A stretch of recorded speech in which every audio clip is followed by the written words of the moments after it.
we go. Alright. Ah! Urshifa, how are you doing today?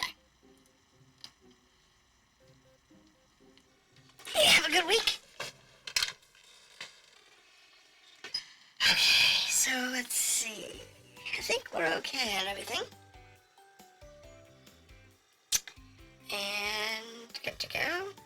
I'm gassy and lid drugged. That sounds like a normal day in paradise. Oh, pretty okay. Just been busy coming up to the holiday weekend. I got a new thing above my head if you hadn't noticed. I got invited to go on a trip.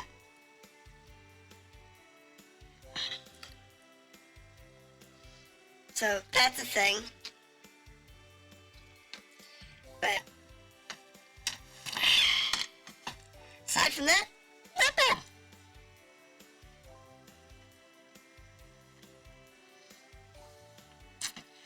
Alright, so let's see, where did we left off? We restarted our life. So we are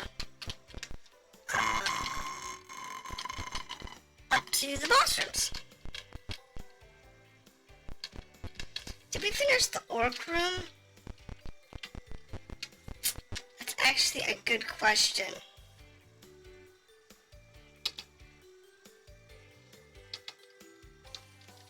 I don't remember.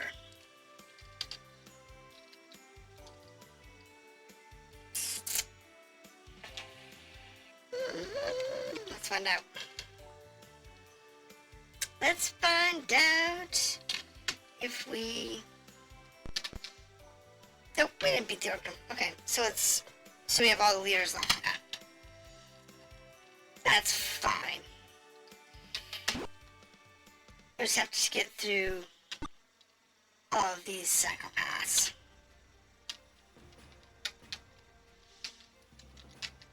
Go ahead and do that. And hopefully they'll pile up on us and we'll be able to get a nice chunk. So those are done. That's not ideal, but I'll take it.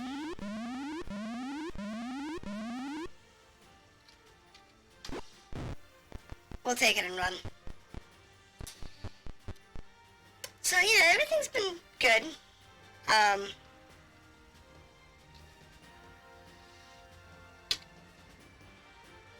Delay.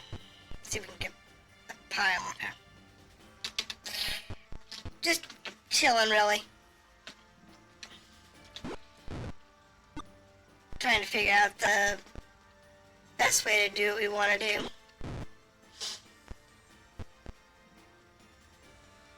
A manual. So these guys are all...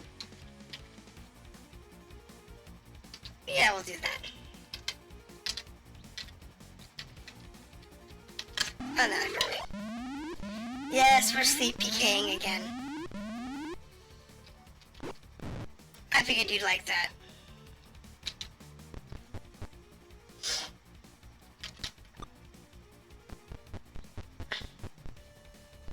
I know, but I love sleep PKing.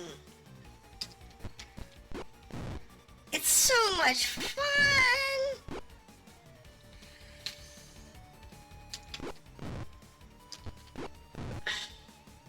It also makes these fights go by so much faster. I know it's a monstrous activity, but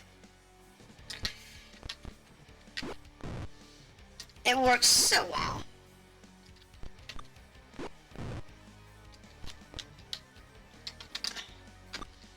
Find the one guy who's not sleeping.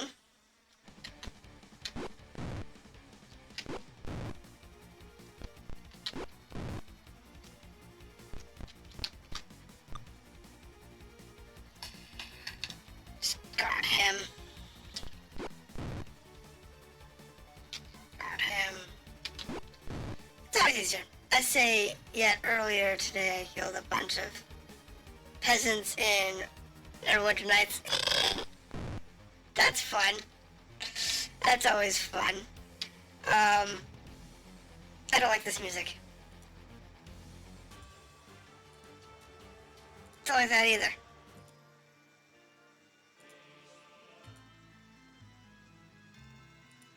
Yeah, that sounds disturbingly uncharacteristic like me, so I'll take it.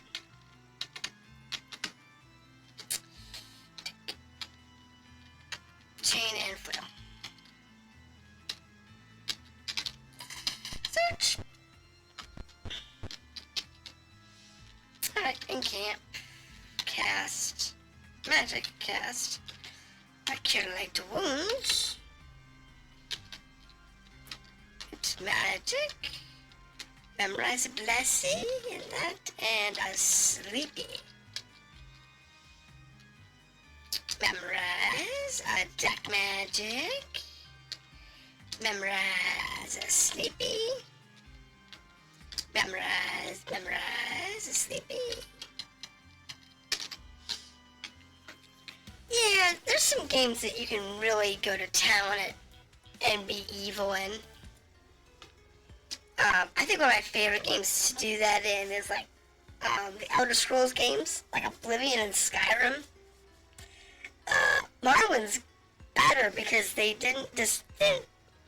Morrowind's hysterical to do kill 'em all because back then Bethesda didn't take into consideration the idea of if you killed certain essential NPCs, you couldn't complete quests.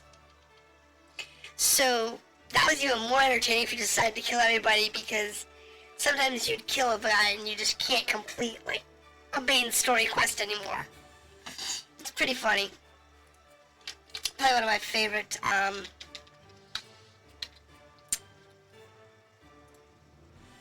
ways to harass the world is how badly can you screw up a game by killing people. Okay, so the Straight Fighter is 10k, which means 10k, he is not level 4, so he should be level 4, right? Alright. The Cleric Magic User is almost 5k, not quite enough there.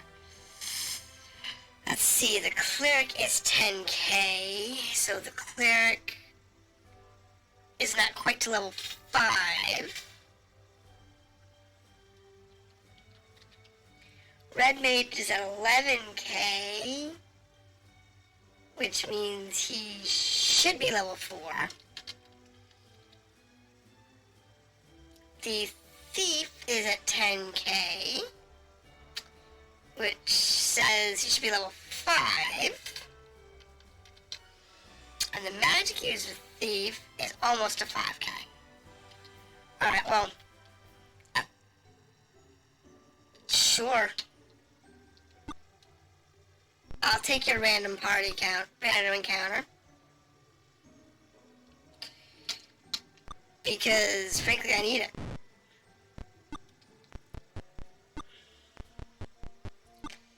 They will provide more than enough experience to clean up.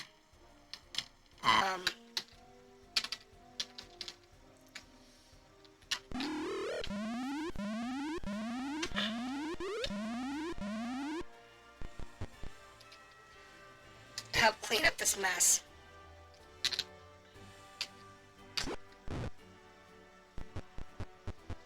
Just have to get people out of the way so I can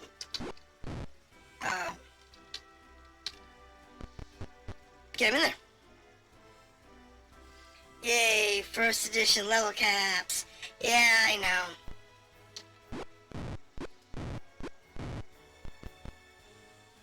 To be honest, the only times you have to deal with like first edition level caps ever, and actually the level caps in first edition were holdover from the original D&D version, but in truth, no one ever really used them. Even in basic edition, in practical gameplay, no one ever actually used level caps.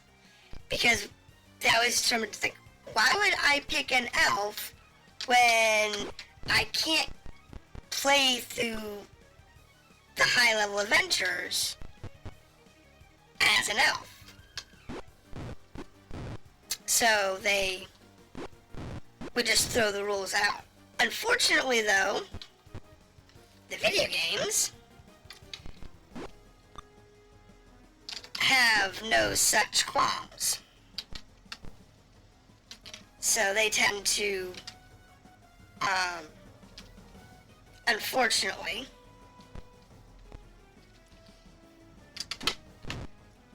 still lock you in the levels. But honestly, in all reality though, you could take I am not searching. These guys just want to beat my brains in.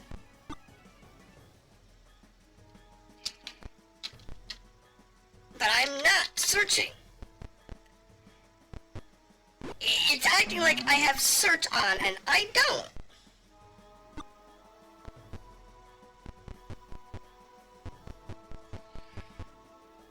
I'm serious, I don't have search on. I don't know why it's acting like I do.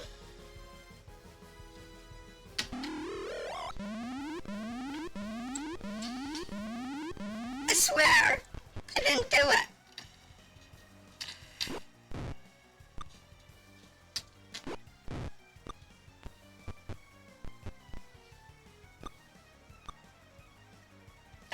Yeah, just bring you up here. How about that fight? It's weird. It's always weird.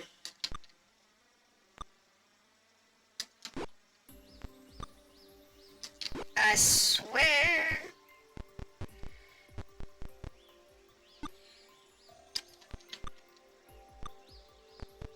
No one can hit nothing. Nobody here can hit the broadside of a barn.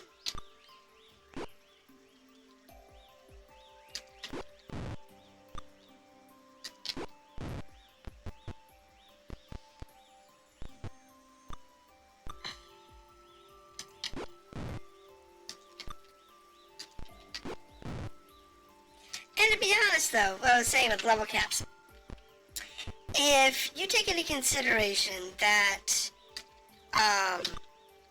Pool of Radiance was designed to take you to about level, what, 5 to 7? And Curse of the Azure Bonds was designed to take you to 10 to 12.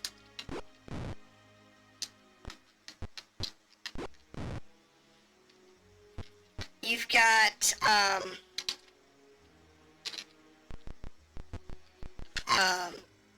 what is it? Secret of the Silver Blades, which takes you maybe to 17. And, Pool of Darkness, which stops at like 18 or 19? In all reality? So when you stop and think about the numbers there,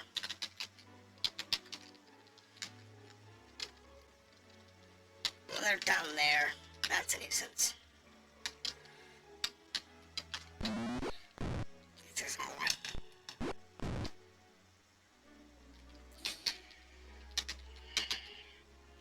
The simple fact that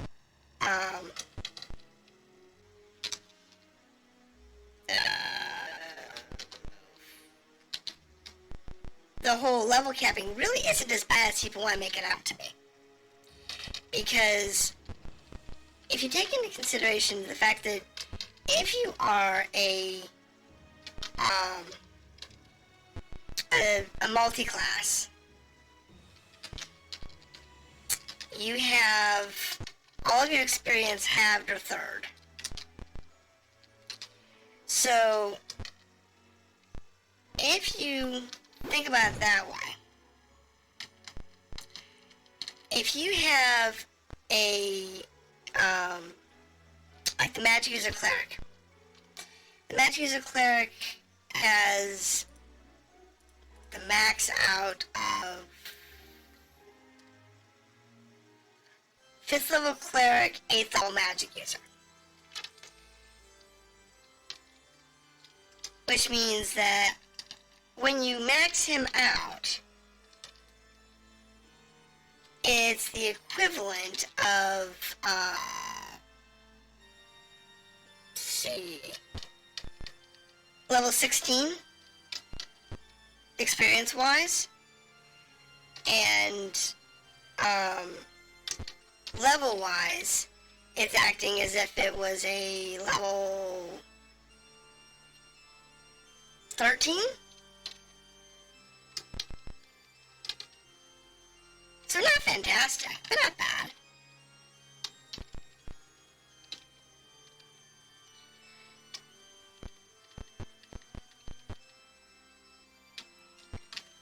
Yeah, there are worse rules.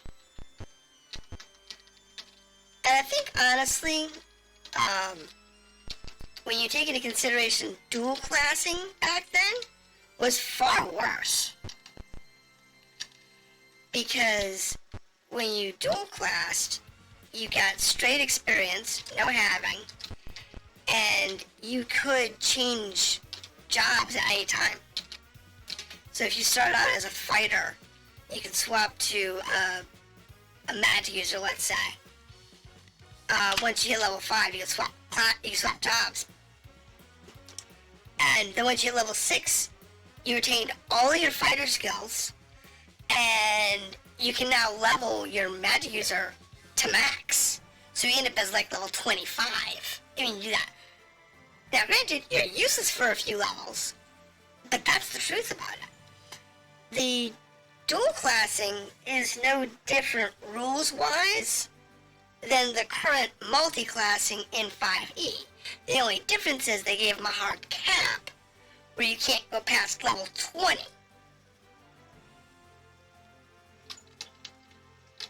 Unless you use the special rules.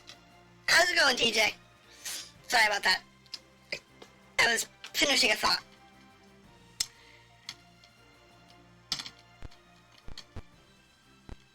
Where am I here? Bash. So the dual classing in any environment, whether it was the old 1st and 2nd edition rules, or it's the current 5th edition rules. Can I just flee?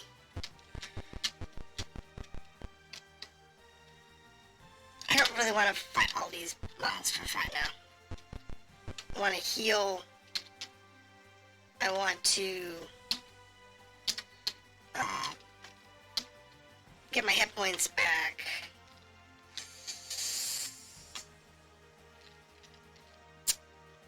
And my spells back. So it was never actually really good, but it was functional.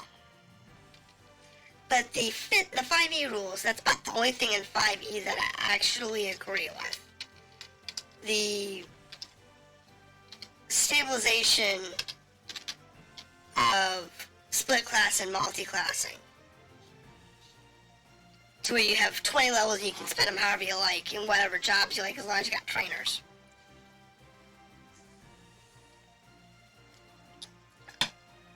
I am perfectly fine with that. It's one of the few things in 5th edition I think is better than what they did previously.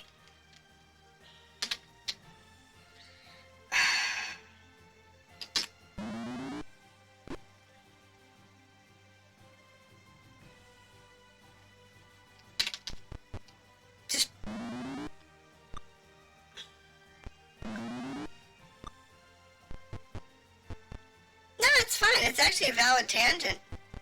Because honestly, the multi-classing thing, the dual classing and multi-classing, was something that we always hated too. We never liked the way it was set up.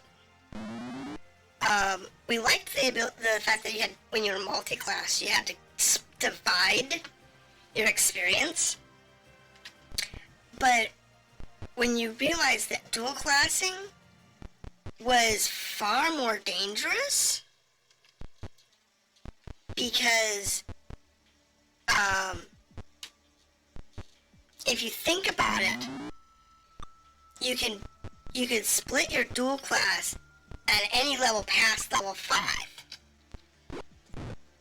So if you were to go to, say, I don't know, level 18 or 19 on Warrior, let's say 18 on Warrior. You're level 18 on Warrior. Go back to level 1 Cleric. Go to level 19 on Cleric. You're now level 18, 19. Then you reset yourself again and say, I'm gonna go Mage. Now you're an 18 Fighter, 19 Cleric, 20 Mage. Even 5E's DC 30 elite god tier monsters would be a cakewalk if you had one of those in your party and everybody else was like normal 18 to 22s. And you'd level through the levels so fast by experience point standards. You know, because you'd be level 10 to 15 after like 2 fights. Oh, let's go fight an army of dragons. Okay. We kill 5 dragons, 6 dragons. At that point, not really a big deal. And you just gained like 7 levels. I mean, all reality, you would just gain insane levels. You'd level up really quickly. You'd catch up with everybody else in no time. And all you did was clear one adventure and you're basically on level with everybody else because you just gained 2 million hit points. Yeah. There was some real ways to bugger up your dungeon masters in 1st and 2nd edition if you were willing to exploit the rules and still be completely legal in the rules. But I like 5e. 5e's got some, if your dungeon master's dumb, there's some seriously exploitable rules in 5e if your dungeon master's an idiot.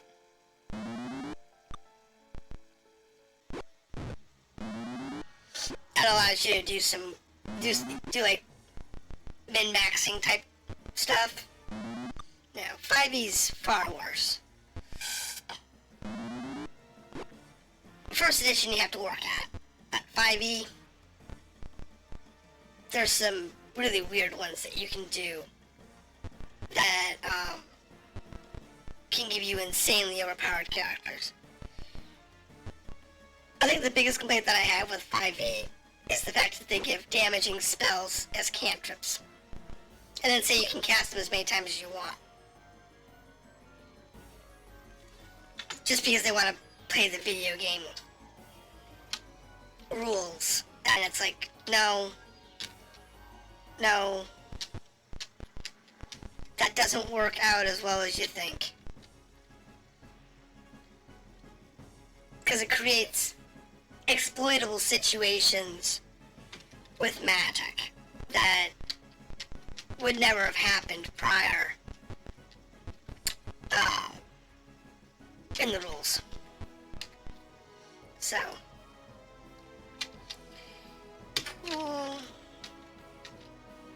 I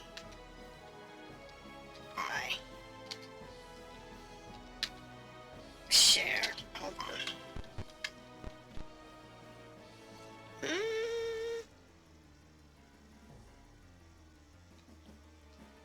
That works perfectly fine. Here, Groucho Pity. Now, I'm sorry. If you can use 2 heavy actions, a free action, and a quick action in the same turn, and have one of your spellcasters cast the equivalent of a fucking fireball at level 1, you're broken. And by the rules, that is doable by not one class, but 4 classes in 5e. 4. By tweaking your perks just right. Now granted, 2nd edition's perks were broken, but not that broken.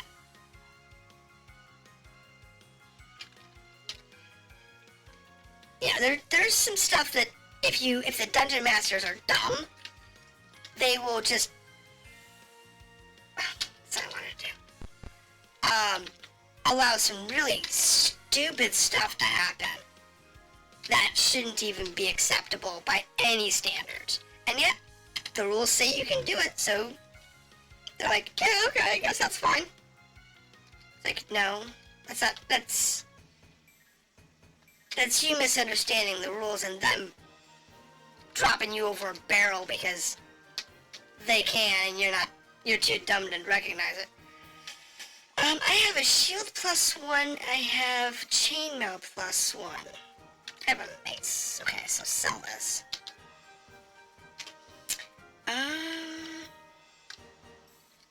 Trade that to Kyonko. How does that work? AC's 2. AC's 2, so that's good. Sell that, save space. He's got the pitchfork, so he can't use his shield right now. Switch to that. The flail is better than the longsword.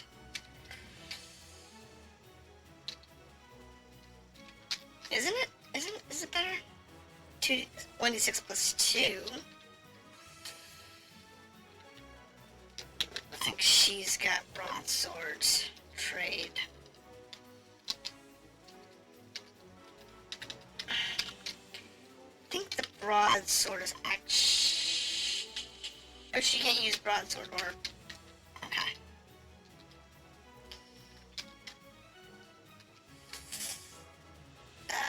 Let's see here.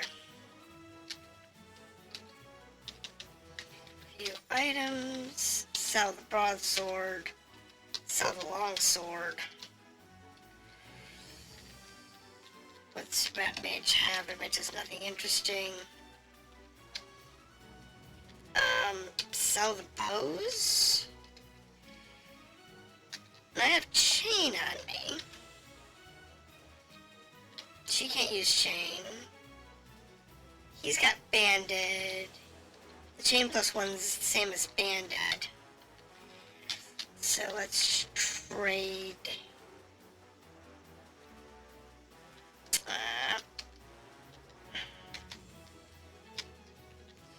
Trade that to him.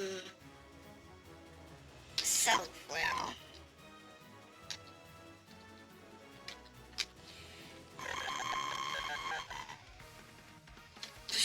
Put that on. AC 4. AC 5. Can you remember the bracers? That's funny. Yes. Yes. Yes. Join. Share. Pool. Buy. The dart. View items. Join. Now, levels. Alright. Take 200.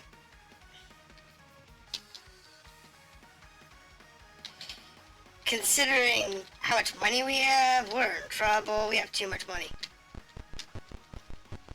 As you don't deny the accusation of being grouchy old daddy.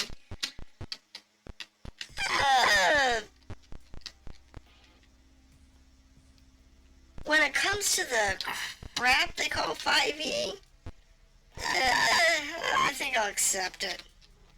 Honestly.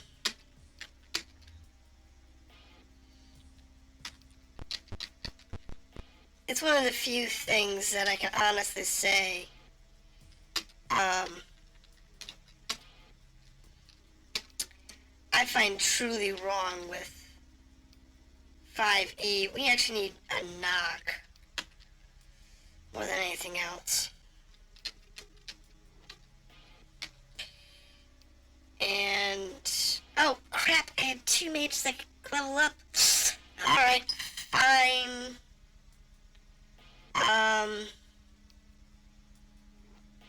If I done all the way out of what I think are useful.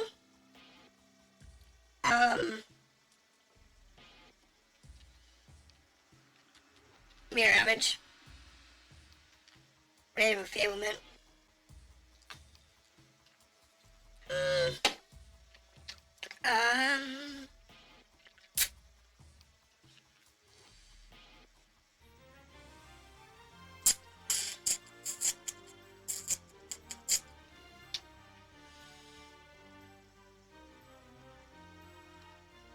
I'll take the random fablement.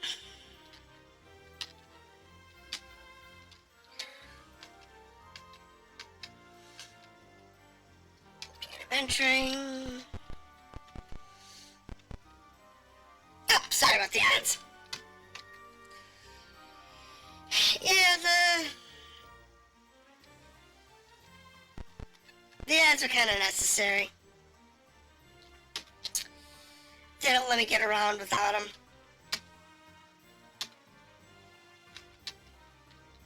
I think anybody else is better to say. It's a little sad, but it's life.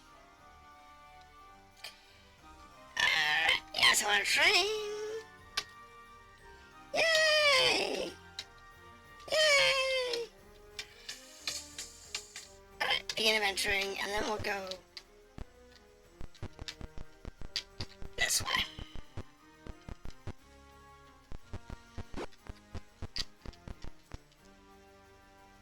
There we go.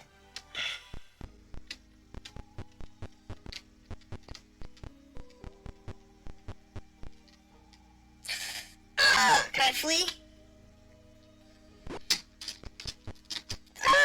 Out of that. Alright, cast. Cast. Sleep. Magic. Good night, boys.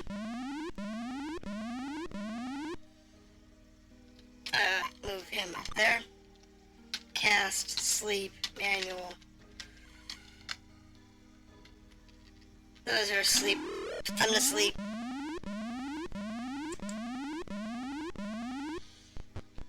This is one of those fights that I was not ready for.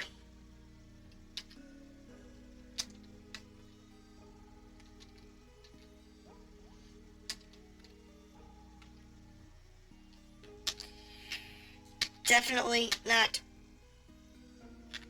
ready for.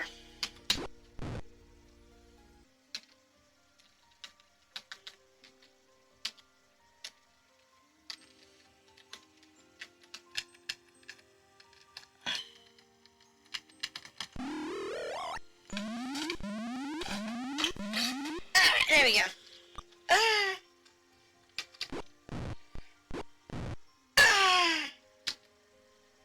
Bandage. Cast. Sleep. Alright.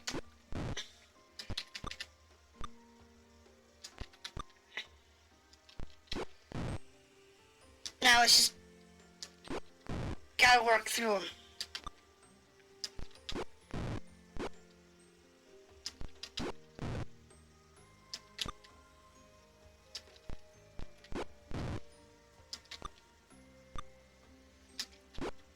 Thank you. Now we just have to work through all these guys.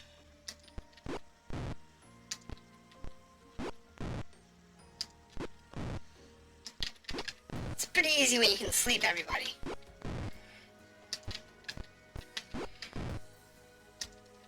But not always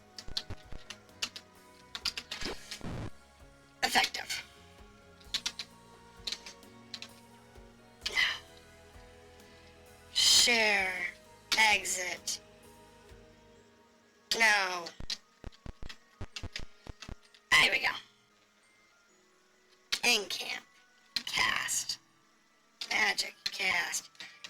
should have cast the Cure Light Wounds on these two. But it's fine. It's fine. Cast.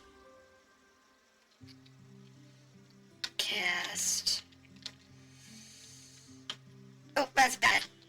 Helps actually get on the right person. Anyway, so yeah, I really do love D&D, but sometimes they just give you some really weird rules. It doesn't matter the version, to be honest.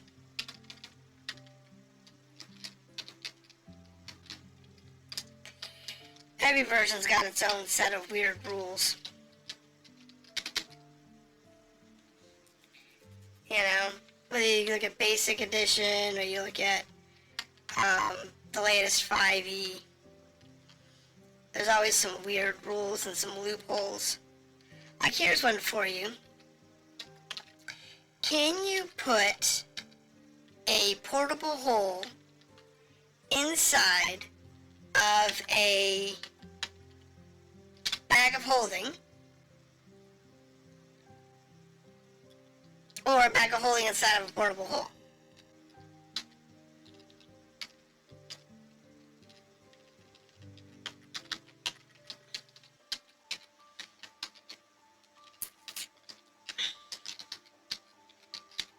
Is either possible, or are they both possible? That's a question for you.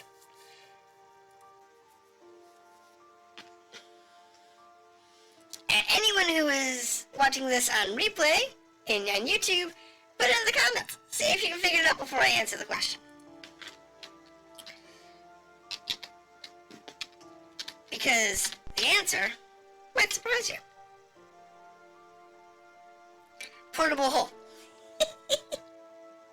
Alright.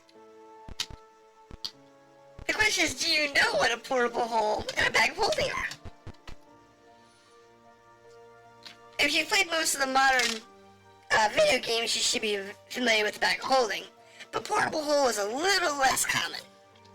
Even in classic D&D. It's a little less common.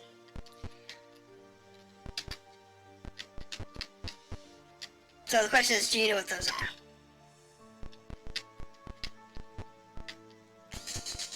And if you don't, just say so, and I will enlighten you.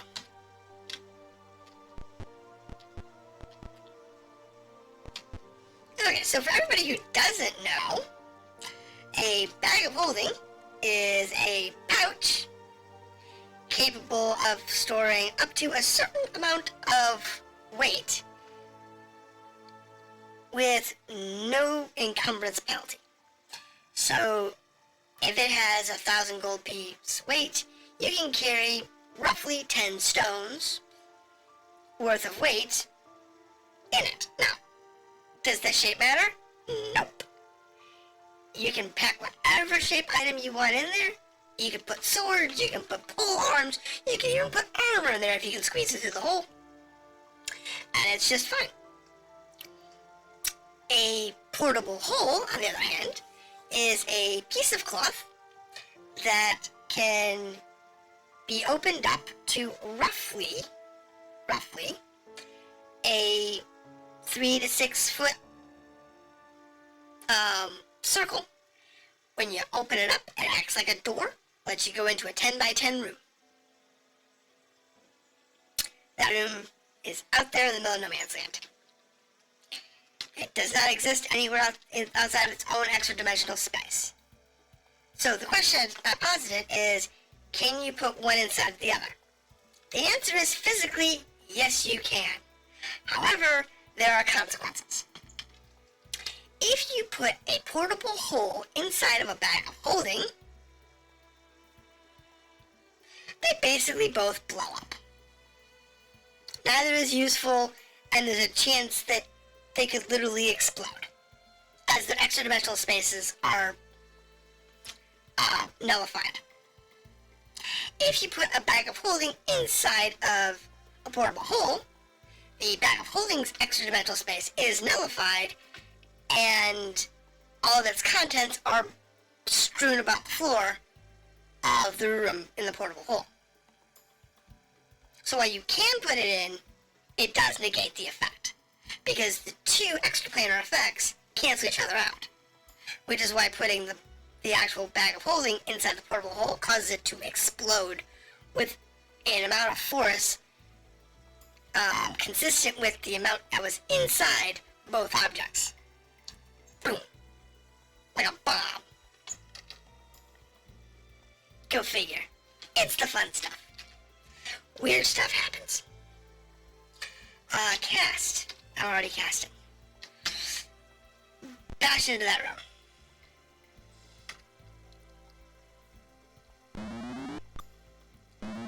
I know. This room sucks because it's laid out so wrong. Cast. Cast. Manual. You can't target that. Sweet. I got a bunch of characters. Portable hole. Portable hole. Portable hole. Portable hole. I will say it 10 times fast if I have to. Just so I can torment you with it.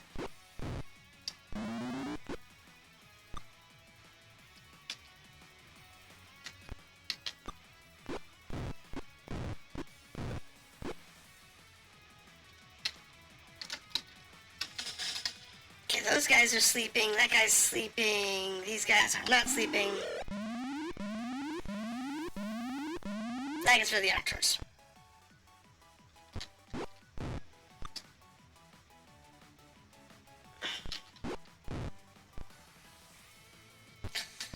And these guys can go up here and just nullify these guys up here. So my saying portable hole you find funny, huh? It's just a portable hole.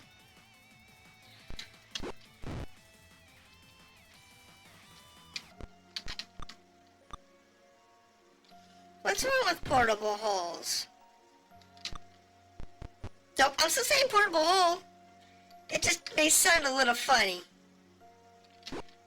Because I'm saying it with an accent. Die! Just die!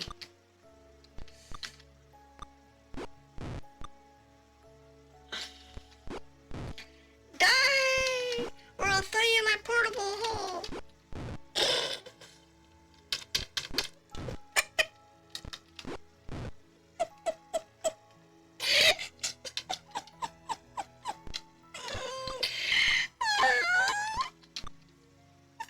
A portable hole. If I had a portable hole, I'd never go to an OK Cupid again. I don't know why you would go there to begin with. I mean, I'm not gonna discourage you from finding happiness in any way you can, but I don't know why you would go there to begin with. Nothing in the garden. Okay.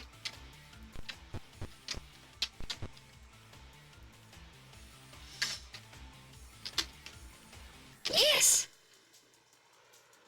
Sure. Take the shield and the magic user scroll. Now that magic user scroll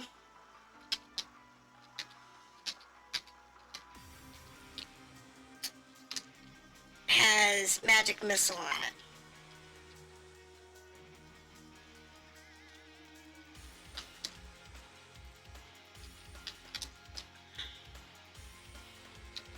I believe.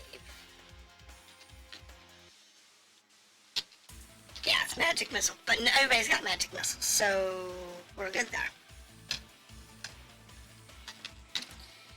Da da da da.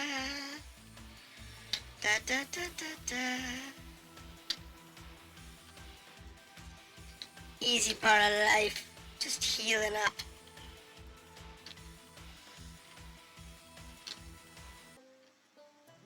And once you get to a certain level, and this game actually starts becoming relatively easy, thankfully.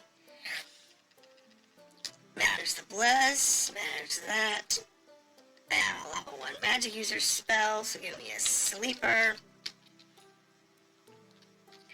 Magic, detect magic, cure light wounds.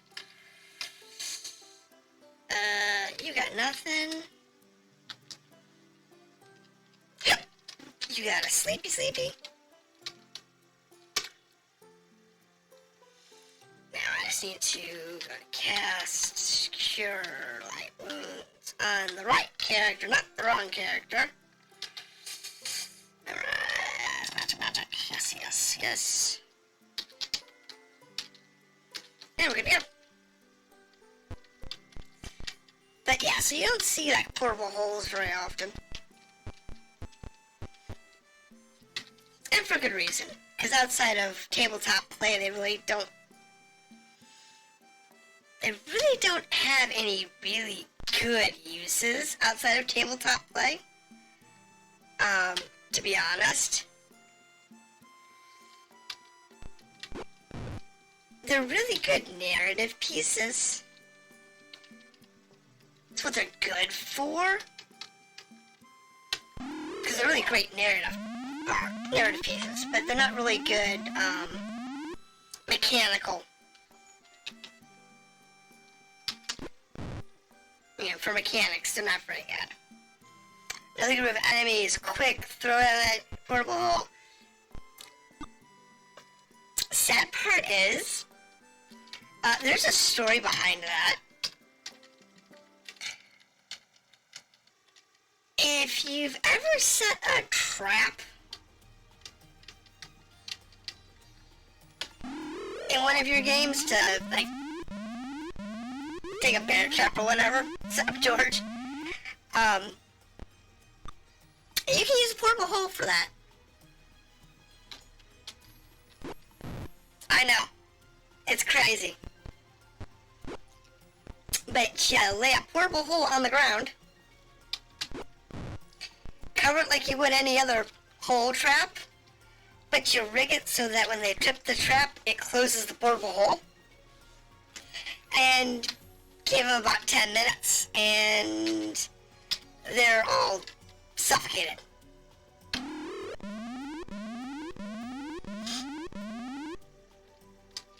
And yes, I've actually used that tactic before. It is quite successful. You'd be surprised how many creatures in Dungeons & Dragons can't live without air. It's kind of amazing.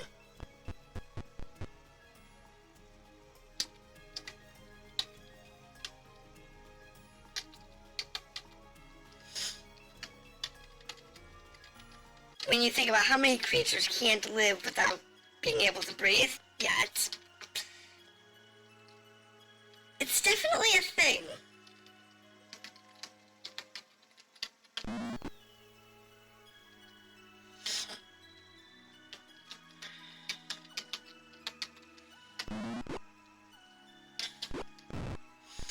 So yeah, if you ever want to kill somebody and you happen to have a portable hoe, yeah, I have a portable hoe, yeah, just drop them in it.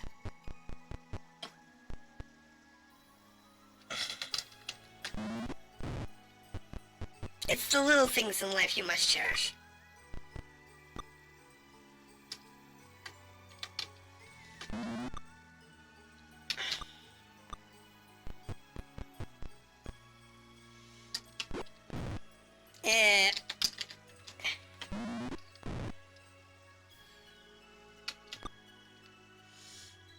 I do not have a portable hole. Well, I'm sorry, but go find you one. I'm sure they're running around the multiverse somewhere. Just dig you up one.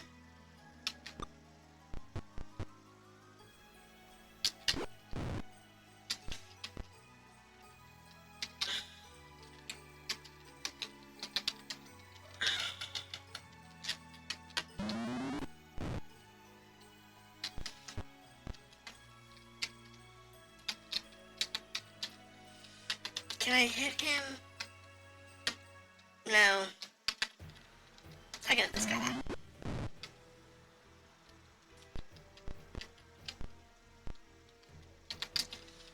He might be able to have him. Nope.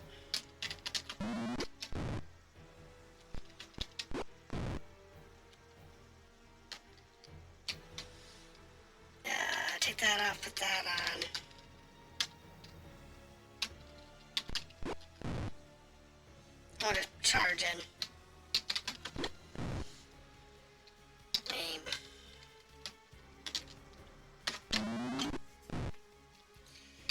So yeah, if you ever find yourself in possession of a portable hole, have fun. There's some really interesting rules mechanics that you can play with and exploit.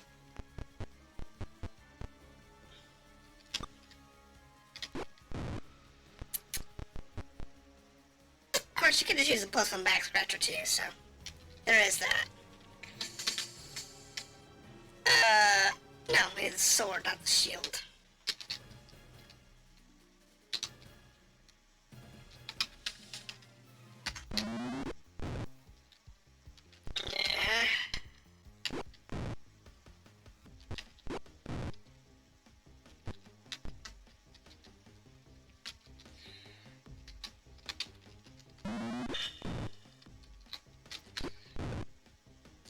There's a lot of hole talk in this stream. Yes, yes, yes. I don't mind talking about portable holes. It's not my fault you can't take it.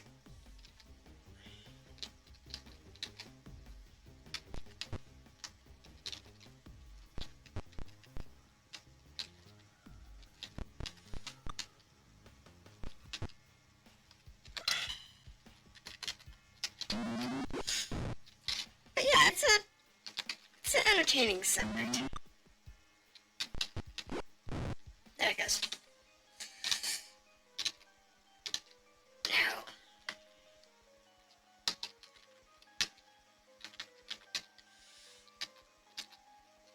Now. Camp. Magic. Cast. Cast. Exit. Memorize. Bless. A whole bunch of cure light wounds. Detect.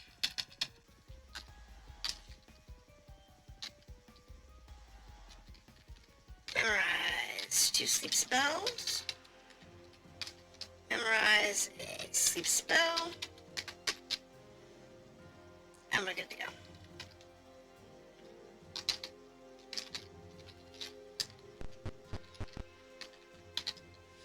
Cast Bless.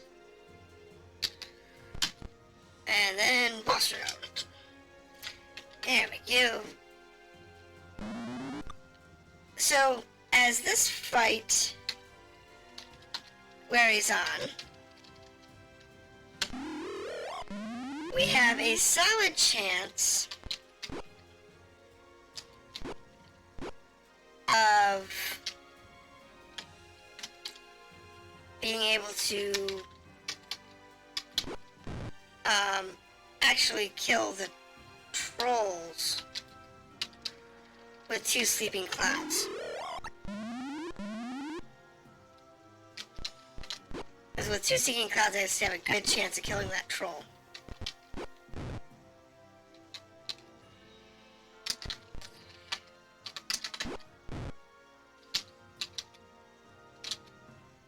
Yay!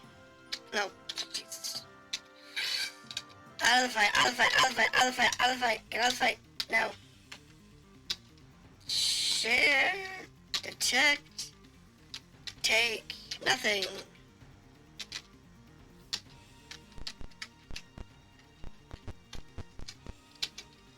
Camp, cast, magic, cast, cure light wounds, magic, memorize bless and cure light wounds, memorize and detect magic,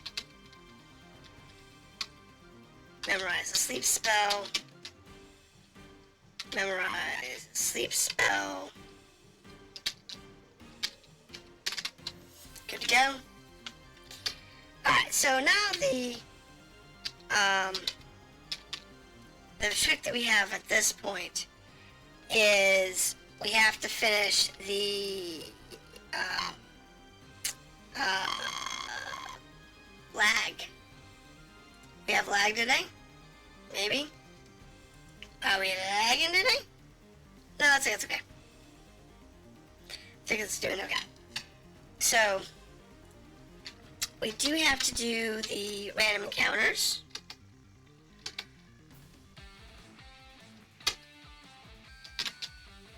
We have to do that.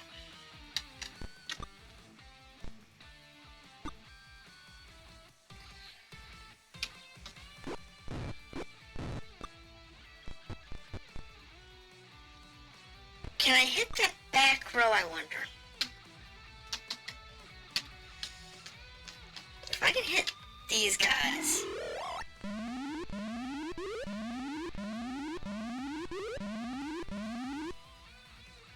Oh, this is just gonna be a cakewalk then.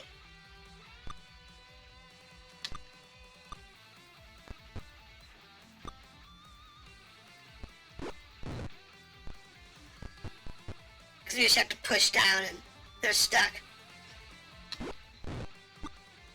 Alright, well. Every once in a while I see lag on my end. Because I actually view the broadcast. So, every once in a while,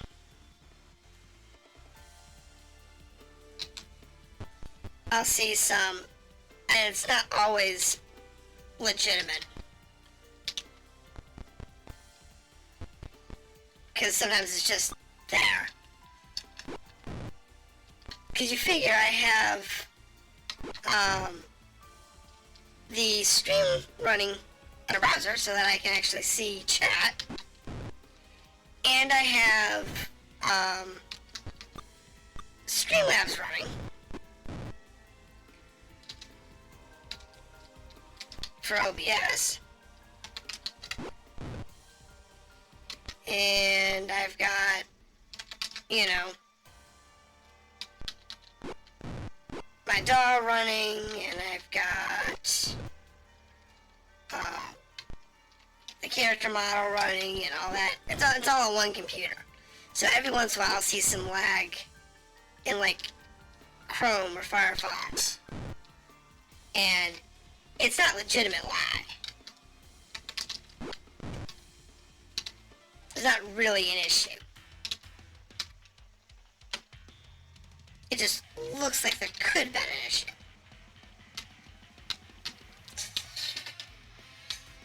Uni. What was that? What was that? Did you see those heels? Finally! One heel should have been more than enough. There we go.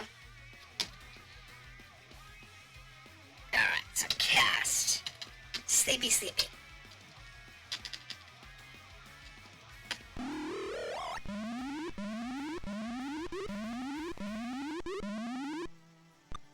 Let's stop you guys from running away. Ah! I heard a doink. What's the doink? I heard a doink. Doink?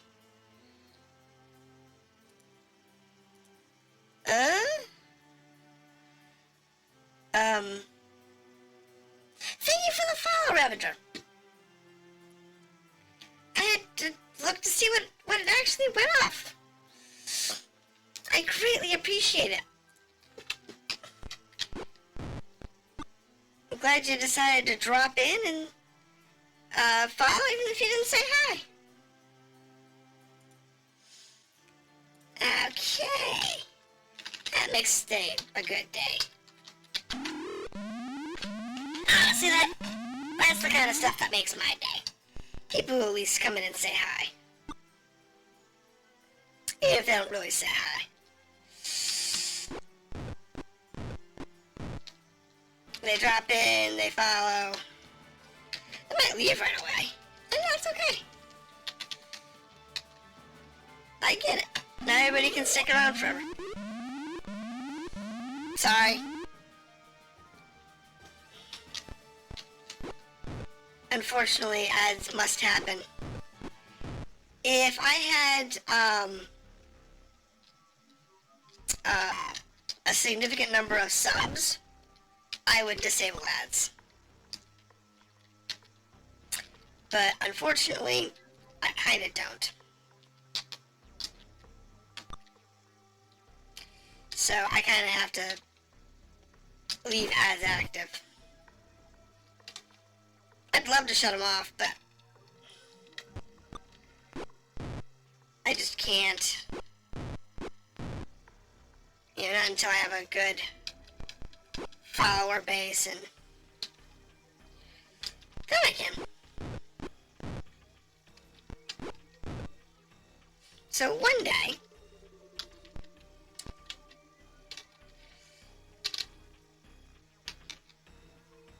that will be a thing.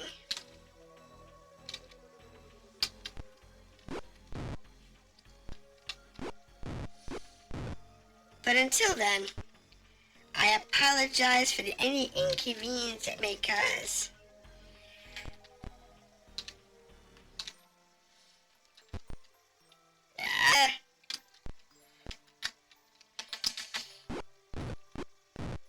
There we go.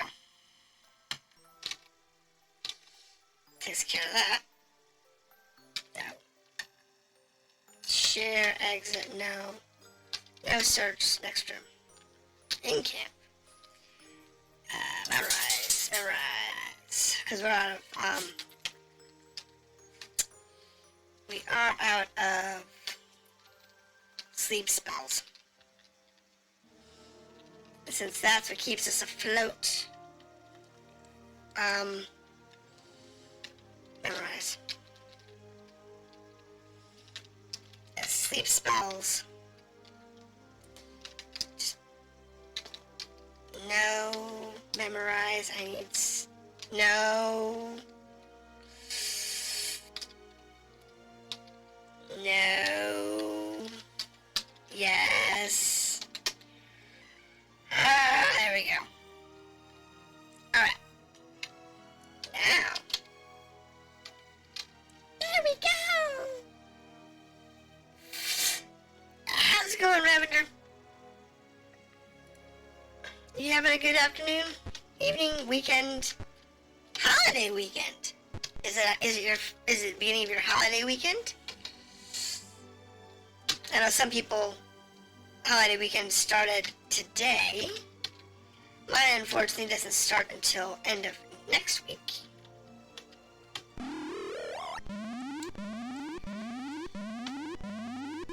So I'm not as lucky as some people. But we take what we can get.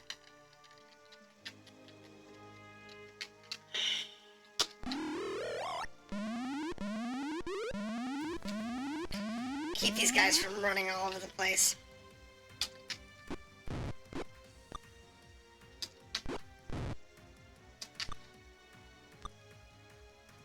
There we go. Nice. Nice and pretty. Nice and pretty.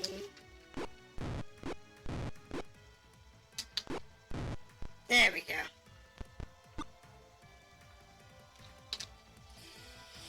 Just gotta push through the fight. It's all good though.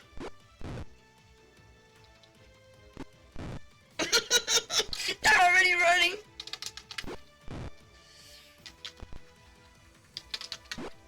That's sad.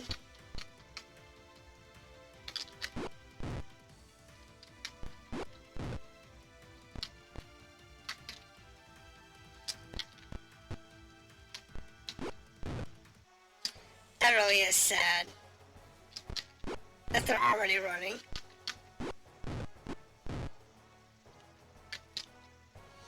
It's okay though. I mean, honestly, when you sleep all but like 5 other guys, and then massacre the rest of them in like one turn, them running is not, how should we say, unsurprising. Not surprising at all. So yeah, it's fun. Alright, exit. Now.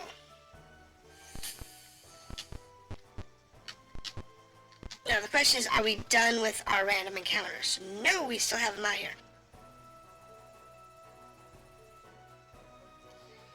That's fine. These guys aren't gonna last very long either.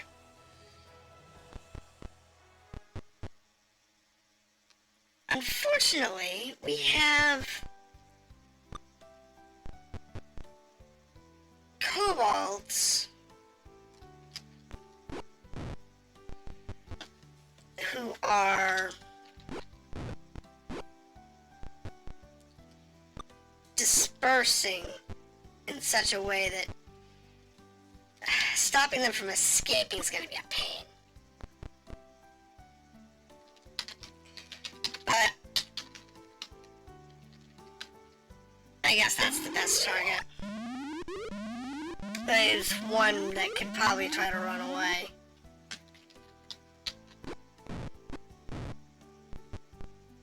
The rest of them are all locked in now.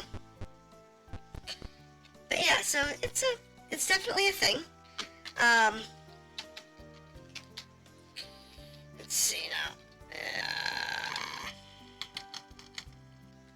Can I hit that one guy at the end? No. Alright, I can't shoot that far.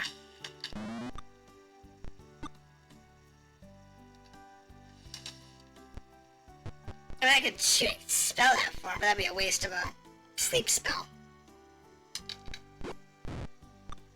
So they don't have anything weaker than a sleep spell on me. I mean, I've got some other spells, but...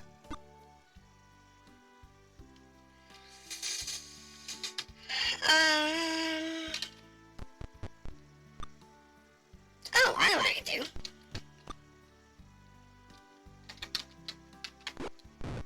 See, I've got clerics.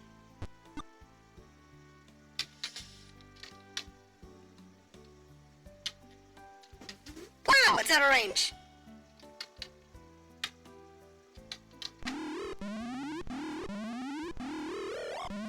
You kind of lose track of exactly how far a sleep spell can be cast. I mean, look at this. I'm farther back, and yet I can hit this guy way down here. But the whole person couldn't reach him. That's crazy. And it's absolutely nuts.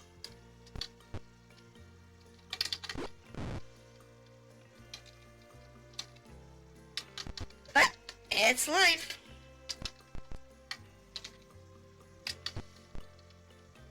Let's see, I'll take that out.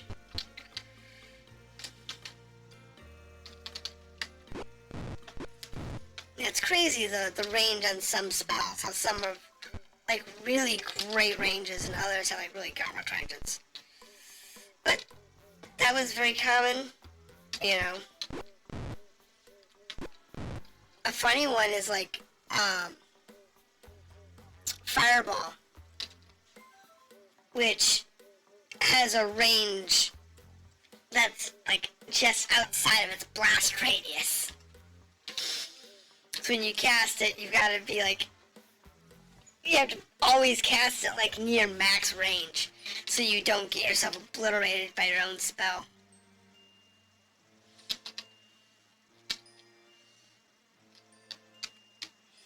But that's just the way fireballs are used.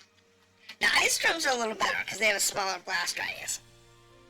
But, you know, fireballs, nasty. If you have to use it at max range. It's just a mess. If you can't tank your own fireball, you shouldn't be casting it. You know what? Some people do actually think that way. And sadly, I need a sleep spell.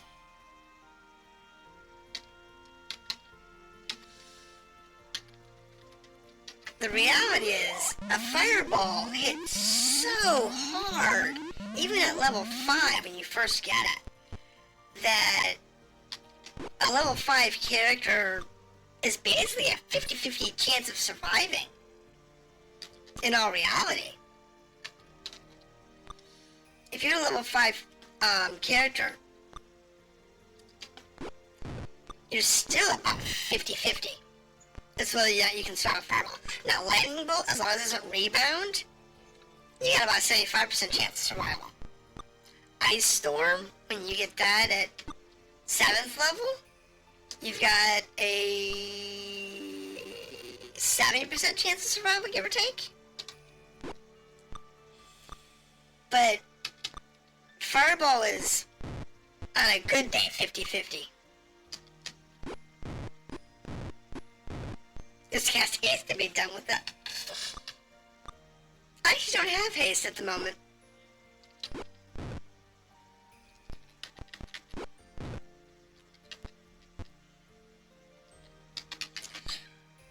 I don't actually have anybody with haste on it.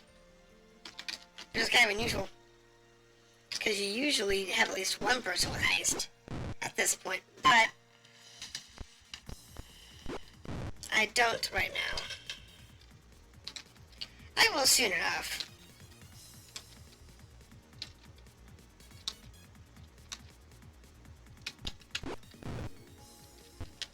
There we go. Well, and when it comes to a fireball, logistically speaking, as long as you follow the rules of engagement, you can't outrun a fireball. Because the explosion is instantaneous. If you're inside the range, the only thing you can do is try and tank it. That's all you can do. So unless you've got a shield spell or something that will protect you from the magic damage, all you can do is roll your magic save and pray you take only half damage. It's just the way it is.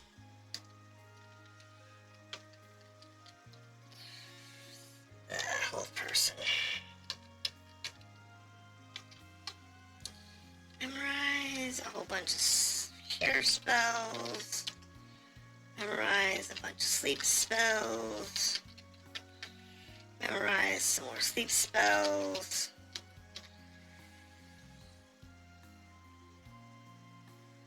Okay. Let's see something here. So fighter is level... Okay, so the fighter is level 4. So needs 1,000 experience points. The cleric magic user is a 3-2. So 6,000 for cleric to go to 4. Magic user is 10,000 to go. I'm sorry, 5,000 to go 3. So he can level up. Actually, good. But one kind of isn't really enough to worry about going back with. Of course, then again, we are at insane encumbrance all. So even with this trash, it might not be a bad thing. The cleric straight 1100, 4 needs 13. Straight magic uses a 12, level 4. Requires 22,000 points. You're gonna be a while. Thief. Just leveled up, needs 20,000 points. Level 3 magic user to go to level 4. Needs 10,000 points. You just made level 3. And your thief, you just made level 4, so you're good. Alright. No search.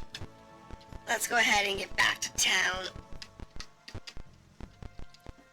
And what we'll do is we'll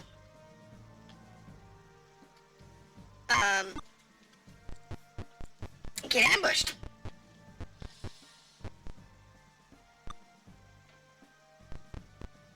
I guess we'll take care of these goblins first.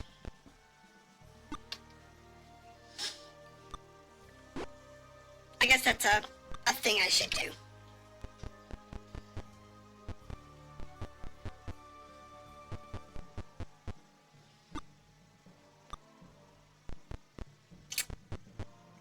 It's definitely a thing.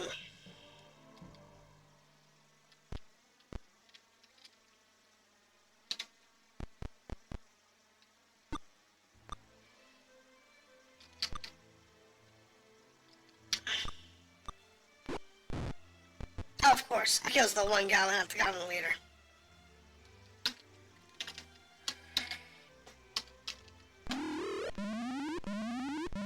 Set that party to sleep. Let's get some of these guys asleep so we don't have to worry about as many people trying to attack us. I mean, not that really we need it, because we can... I mean, I could just put this on quick and we wouldn't take much damage. We would take damage, don't get me wrong. But we wouldn't take that much damage.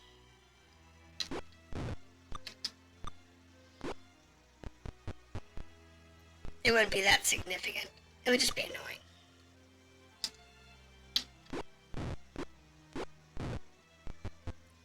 It'd definitely be on the more annoying side of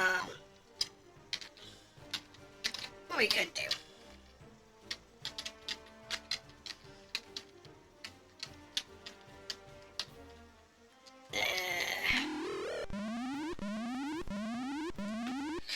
Now you don't have to worry about those guys, and we just go down to these guys that are still available. Because there are a couple of them.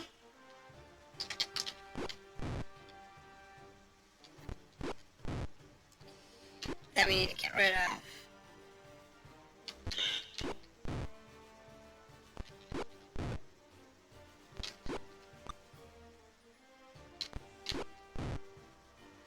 Now, if we can get that guy into melee range. There he goes. That will take care of him. Because now he can't run.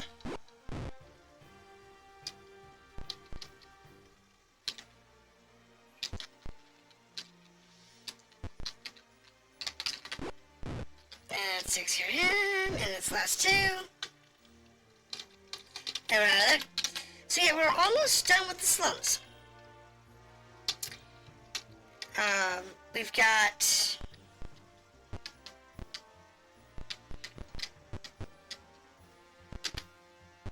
Let's see.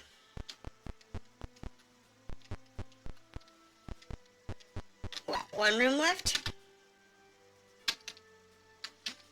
Yeah, we got the troll and we got the one-ring encounters. So, once we get back to town and we actually get our weight freed up, that's currently the big problem we have right now. Is we have all of this money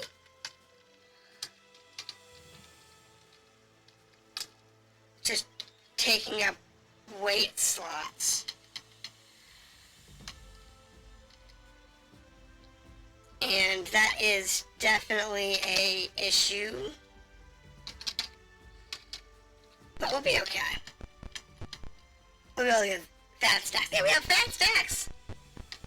That is not a problem. We have tons of money. That's the downside, though. If you do the leave, return, and start a new adventure, you tend to have very fat pockets. And you tend to have to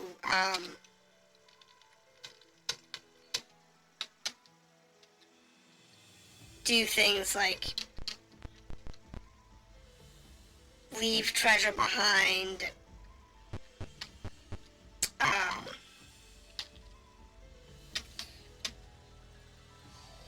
Yes! Give me that stinking cloud.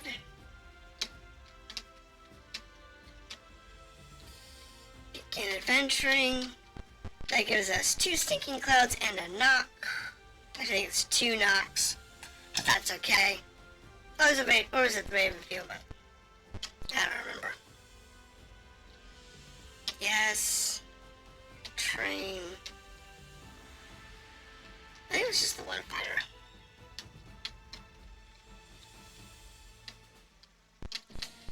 Alright. And we'll just go take care of it. Alright. Go to the Rogues Guild. I always do this with everybody. Even though I actually know that, you know, most of them can't do it. I still go through everybody.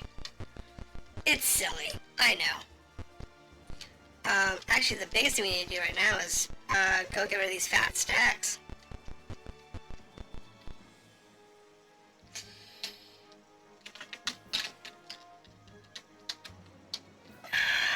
So,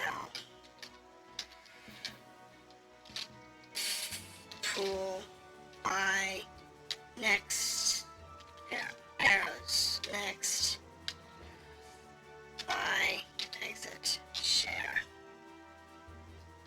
What do we have? We still have 500 platinum on each character. It's crazy. Yeah, it's just with all the magical items, if you just pick them up and then, you know, trash sell them, because you don't need them, you just end up with, you know, thousands and thousands and thousands of platinum, and you don't need them. You just, okay, so this particular fight, you can tell, we still haven't maxed out the difficulty on this fight, because now we have bugbears. Remember I mentioned back in episode 1 how these fights scale with your characters? Here's how. Not only did we started with like 2 regular orcs, right? And then we scaled to, you know, 4 leaders and up to like 4 leaders and a small army of orcs. Well, now we have 4 leaders, an army of orcs, and a bugbear.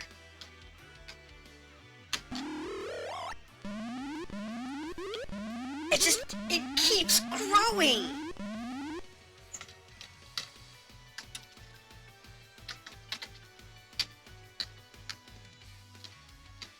See, that one's asleep.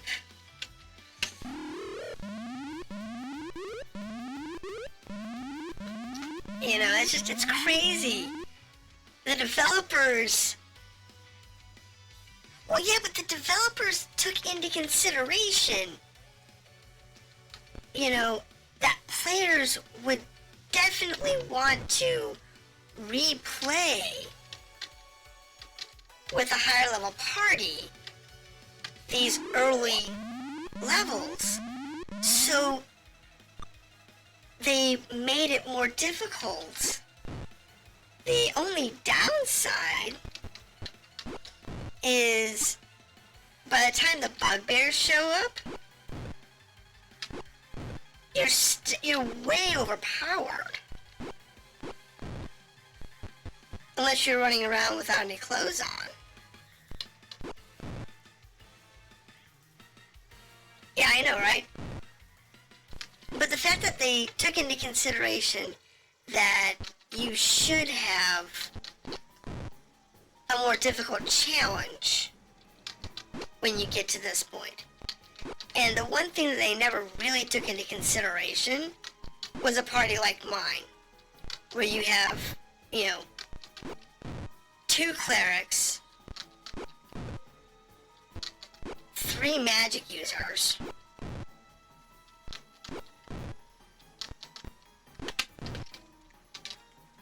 you know, and a fighter. Now, one of my favorite parties in this game is actually to have all humans and then you set it up with 2 fighters,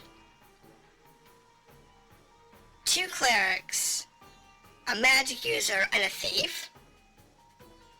That's your base party. And no, I'm sorry, that's wrong.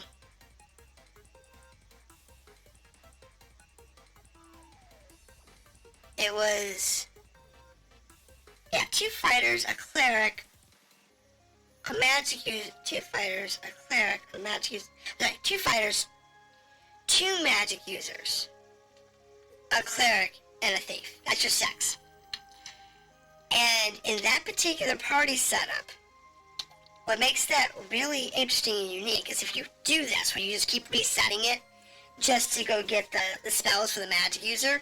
So you get your characters up to level 5, so they can use first, second, and third level spells. That's all you can get in this game. And you go through all of the areas that you can to get all your spells. Get everybody all of the available scribable spells. And then you do something kind of cheeky. You go into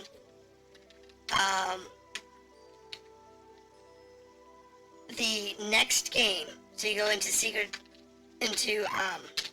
Curse of the Azure Bonds, and right as you start the game, you get to the first guild that you can actually train at, and everybody goes back to level 1. Because your fighters become magic users. Your clerics become magic users. And your magic users become fighters. And your thief's just a thief. And you do that all at once. Now you are gonna suffer for a while until they get to like level 3. But, so you have to keep taking them out of the party and restarting to make it work. But once they get to that level 6, you now have an insane number of magic users and clerics in your party. Insane. And tons of spells just bouncing everywhere. It's a really interesting way to play, and I've done that particular playthrough before. I ran that one all the way through Pools of Darkness, and that was pretty wild. Because what I did was at level 10 in Secret of Silver Blades, or was it the end of Curse? I think it was at the end of Curse. I did it again, because you can dual class more than once. So I dual classed them all again and gave them all something else. I mean, it was really, really nasty and rough. And once you get through it, it was kind of epic. But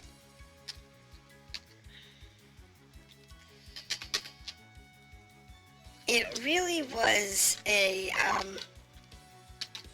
crazy thing to do. But, you know, I wouldn't say I would never do that again, but it was definitely a very long, very annoying campaign, because you were constantly restarting the adventure. And that makes it really rough on you. It's not one that I would ever recommend, like, streaming. Mainly because you just have so many resets. The sheer number of resets is ludicrous.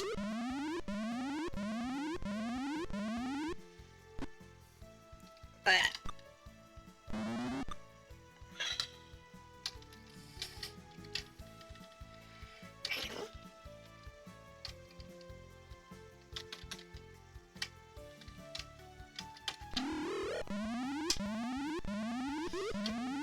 it's definitely,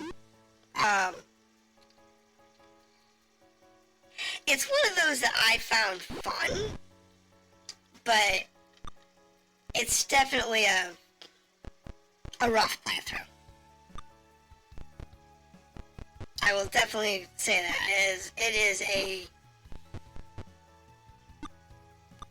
it's not for your people who want to just get it done and over with.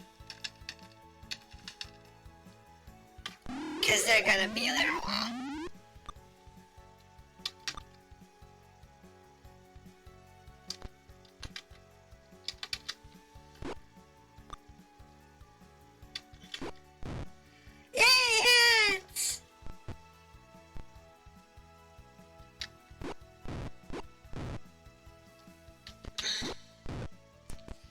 Yeah, I know.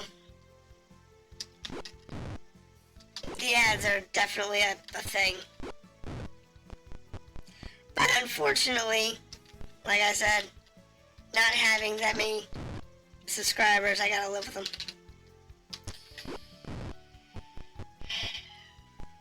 I'd like to shut them off, but you know. Can't really.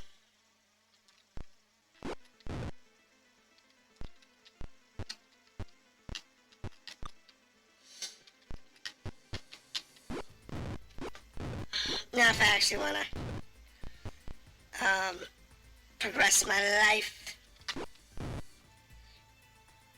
Oh, they're running away. These guys can't though.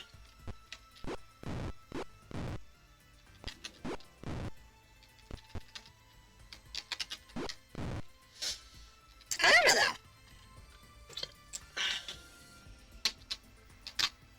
You can make that go away.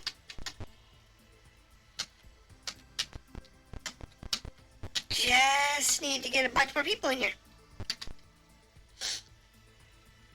Camp. Magic. Cast. See, now if we can get some more people in here, then no, we can, you know, get that away, put that away, and then I can set the ads to only when I need to take a break. Which is the way it used to be. But it's okay. I know it's annoying, but yeah, we'll all get through it. It's the growing pains of being a small channel.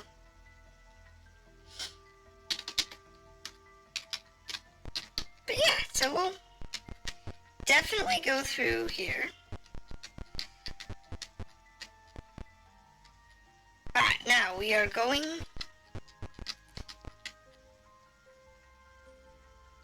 Can I flee? I really did not want to fight anything in the Ropes Guild.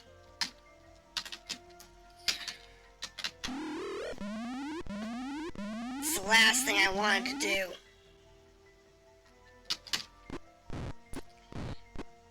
I mean, not that these fights are significantly hard, but... Use the portal hole? Yeah, I know. The portable hole is not available. It is sitting next to the extendable commode, which is out of reach.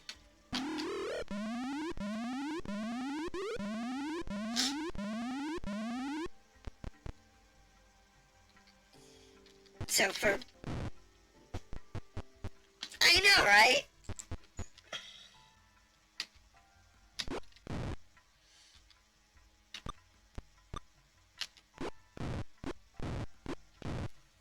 It's one of those things, I can't do anything about it.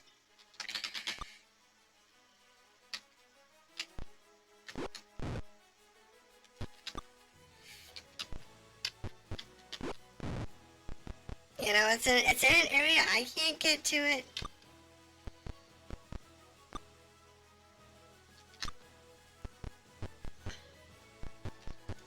Alright, so so that is a...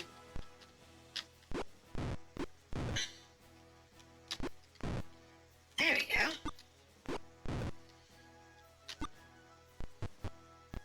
What is this? Look at this mess. Look at this mess I have down here.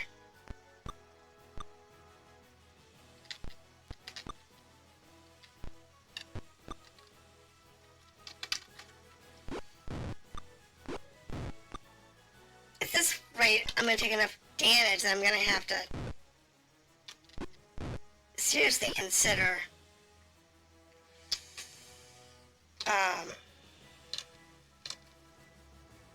do we take, how much damage do we take? Not bad. We'll be okay.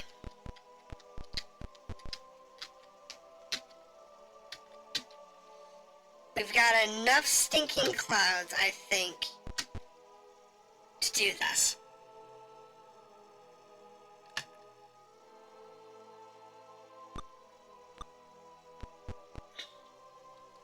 I think they're in positions that we can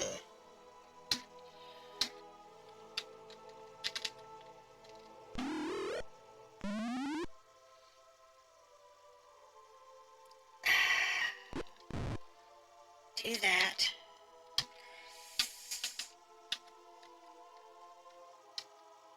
Ah! Waste of a sinking cloud. Waste of a sinking cloud.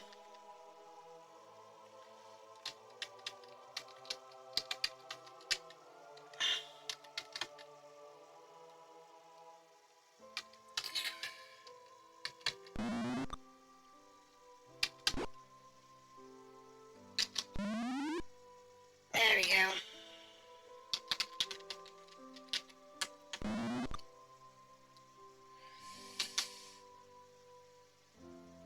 Because we are in trouble.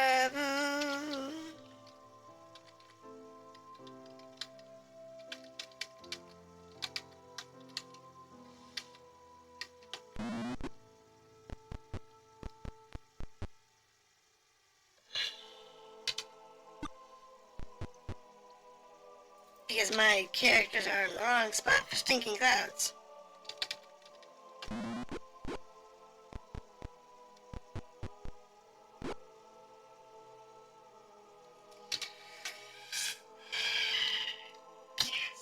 No.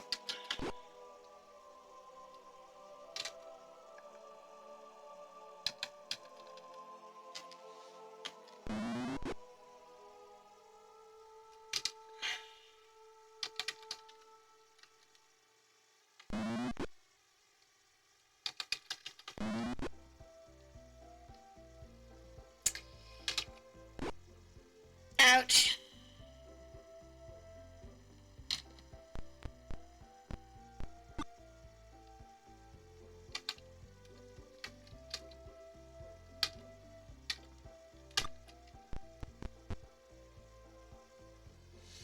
Alright, so now change this to the military pack.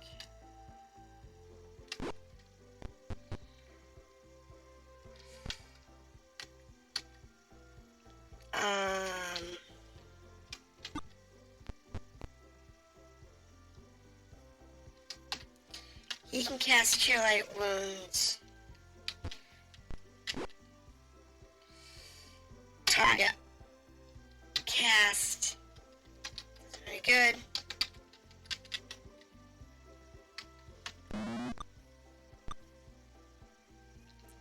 Move him up.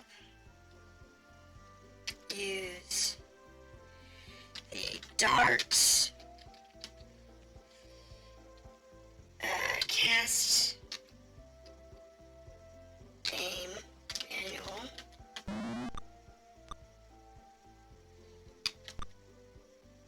Aim. Come on. I need him to die. Aim.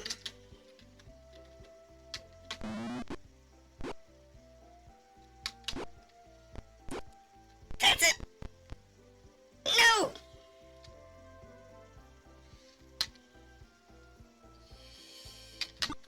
You're in the wrong spot.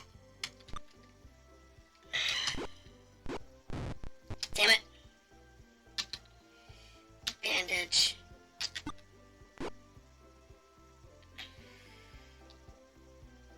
Delay. Delay.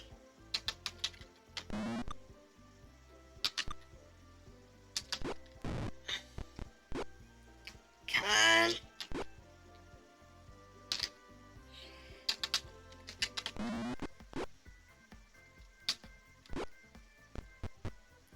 That's it.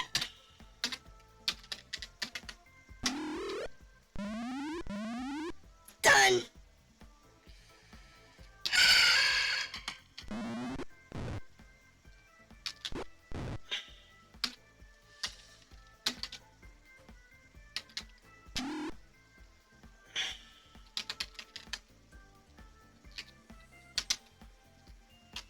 That's it.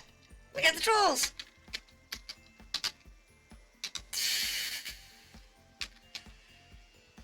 Staying out of the purple. No kidding. Oh my goodness.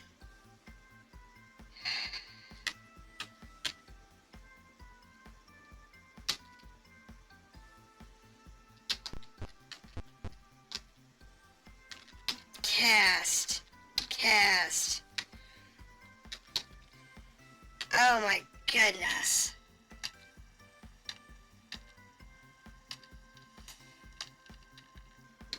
But we're done. Oh my goodness. And I think we still have a couple of random encounters to do. But alright. Need a bless. But that takes one of the hardest fights out of the game.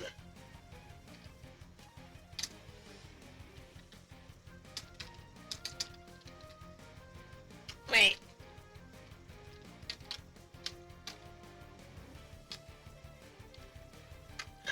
No.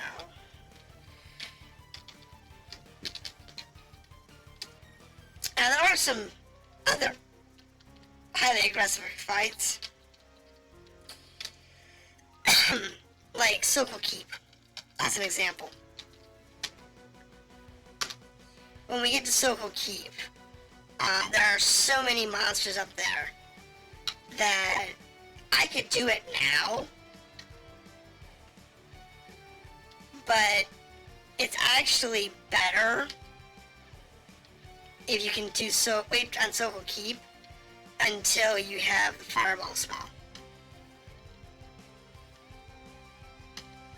Because it's just so much easier if you can just nuke them all.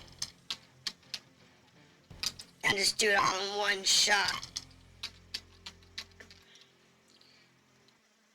You did well, totally, don't panic, no kidding. Honestly, that's one of those fights that even when you have a more experienced party, it can go south in a heartbeat.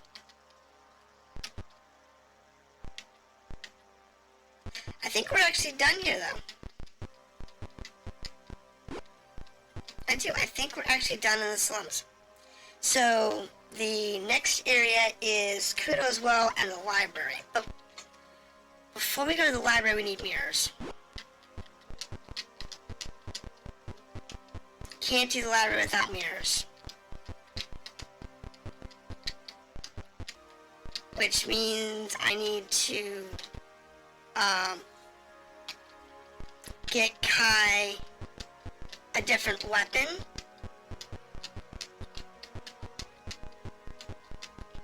Because a mirror takes your shield slot. So there is that, and that is definitely a problem. And the last thing we want to do is go in there with somebody that can get petrified.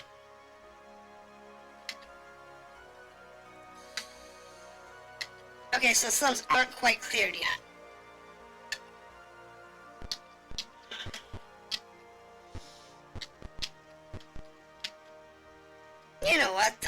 somebody leveled up. I hope somebody leveled up. Let's have a look. I mean, it's not like you're gonna run into Medusa. In the library, you run into Basilisk. So, yeah, it's a significant threat.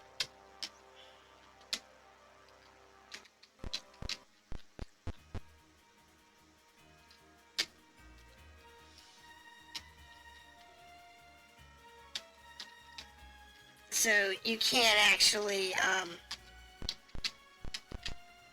have chance of petrification in there.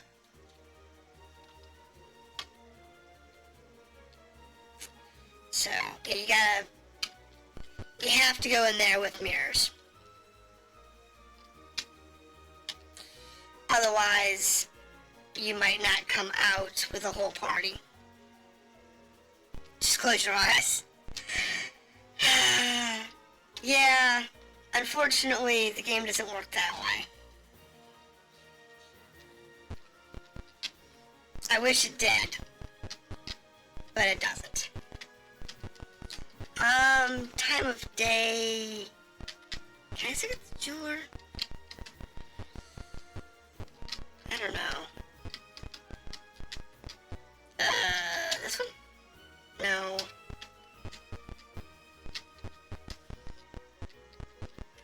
Fine, I'll go sleep in the dungeon.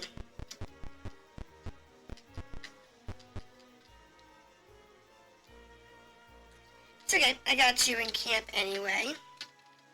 Magic, memorize. Because we have another Cure Light Wounds. And another Hold Person. Why? Because it's the only spell I have that's worth a turn. Cleric spells in this game never really had good ones. They never really did.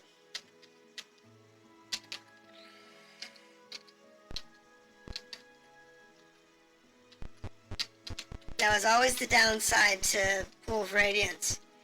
It's not really until Secret of the Silver Blades that they fixed the low-level spells for clerics. No, that's not the part I want.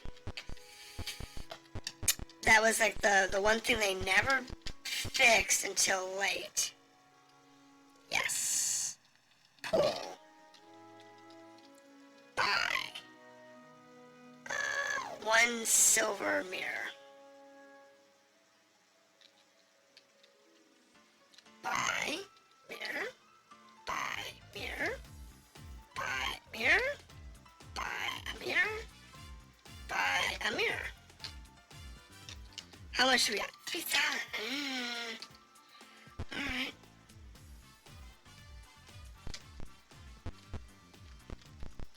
Okay, so it wasn't his shop. Maybe it was his shop, and we have to say no, and then... Yeah, here it is. Yes! This shop is one of those shops that unless you know it's here, either because you figured it out, or because you just kind of ran into it, you can come here and fix your gold problems. There is a problem with this shop, though. Everything you buy from here, when you sell it back, you get chump change for. It's like, what is it, 1/5 value or whatever it is when you sell it back.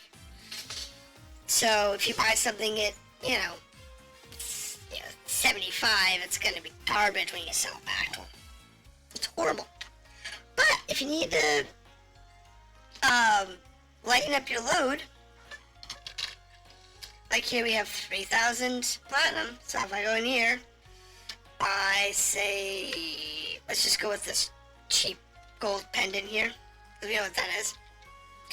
And I go back over here to view items, and I say I want to sell it. I get half the price back. So, honestly, it's not too bad as a way of not carrying around, 3,000 platinum coins. So, if you have need of it, that is the tip of the day. A shop to get rid of your gold. Oh, I don't need the church. No. Alright. So the slums are just... We have a couple of random encounters in here left over. We'll clear those out eventually. The best thing to do now would be to... I don't know, I guess go to Kudo's Well.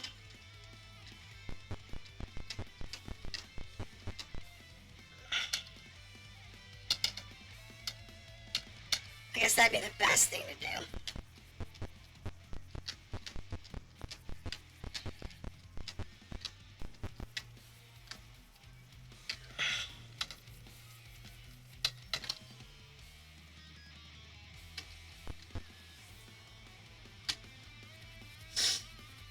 And just beat these guys up.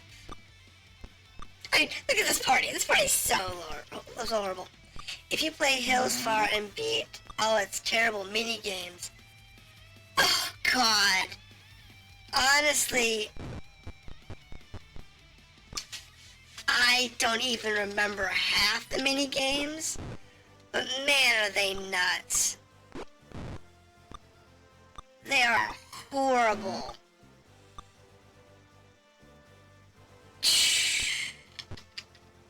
Actually, that's one of the easier ones.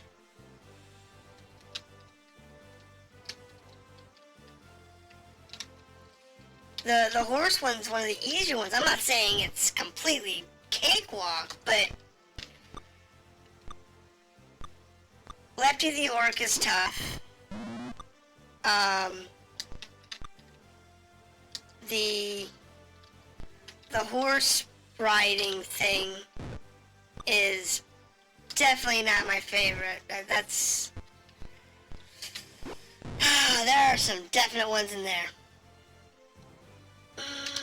I don't remember the sneaking one.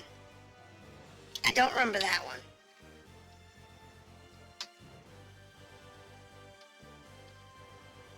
I don't care.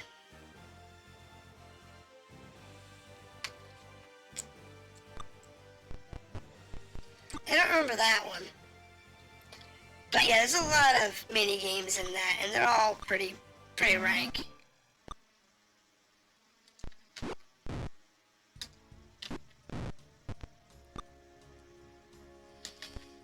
Definitely all on the bad side of bad. But like I said before,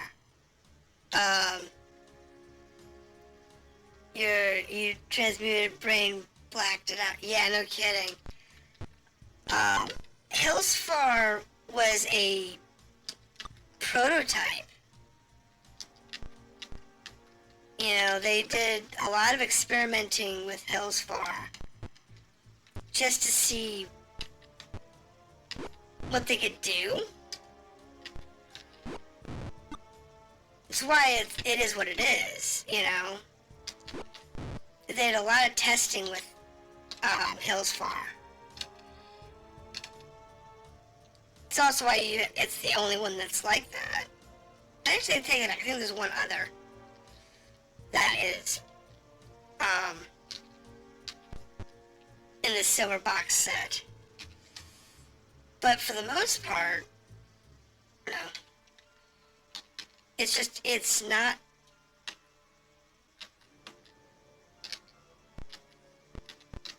something you have to deal with.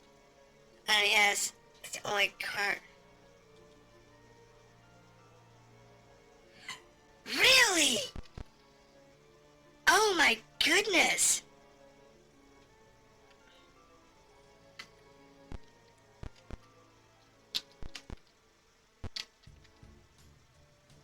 Wow, I didn't realize it was that,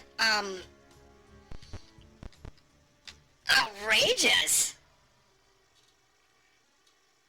Yeah, that's normal though. The card only versus the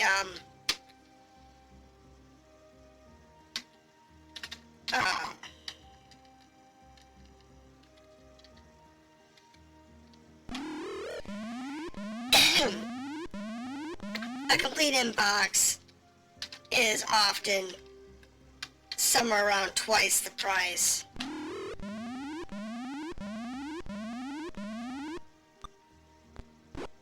Of whatever a cart only is.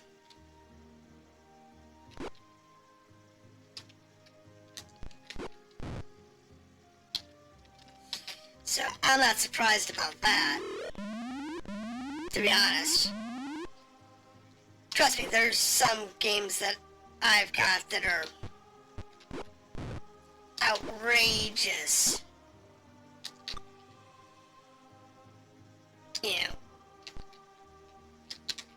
the pricing is just outrageous sometimes. Like I have Lunar 1 and 2 for the Super Nintendo. Not for the PlayStation. So Lunar 1 and 2 for the PlayStation. Complete inbox, North American release. So all the little bobbles and wobbles that go with it. And for the North American copies, because of all those baubles and items, each of those is between $300 and $500 if you were to buy them outright. I bought them retail.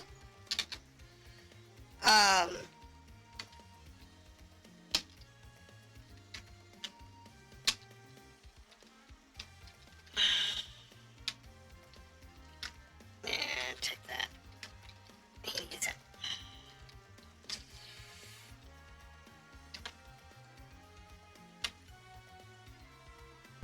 Anyway, so that's a thing. And I've got a couple of games like that I own, like, really expensive versions on. Because I bought them retail, or I got them relatively cheap. Look, more monies.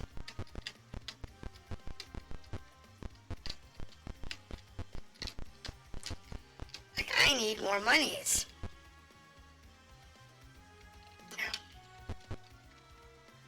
Incamp. Cast. Incamp magic. Cast. Cast. Cast. Cast.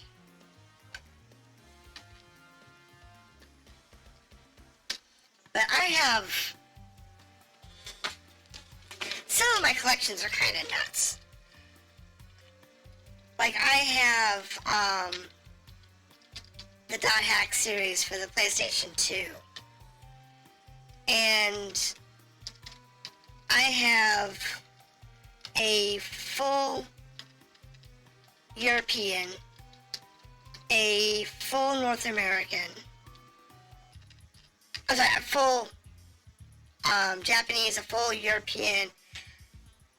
North American, I'm only missing one title. I'm missing Quarantine, which is like $400. That's all that I'm missing. Because it's so expensive. One day I'll get it.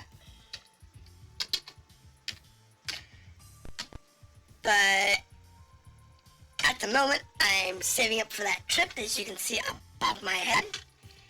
And that is what I'm saving for. So,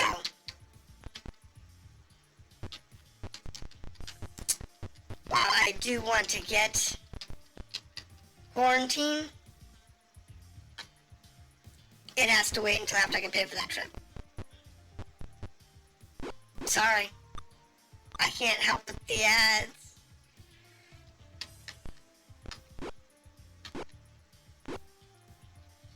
The ads are the ads. I have to pay for my trip somehow.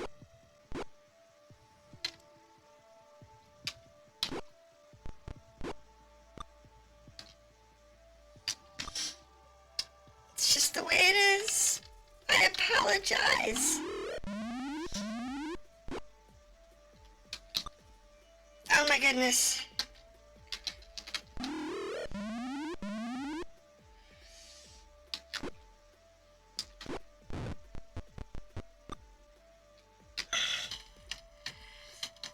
my goodness, come on.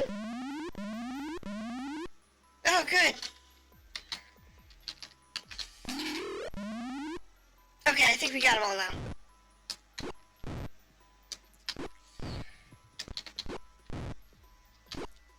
And this adds as much as they annoy all of us.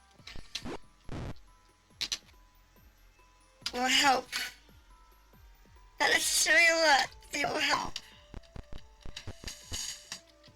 I was trying to go through the door! Flee! In camp. Magic. Cast. Cast. Oh my goodness. Those lizard men. They were nasty. I mean, I almost lost somebody.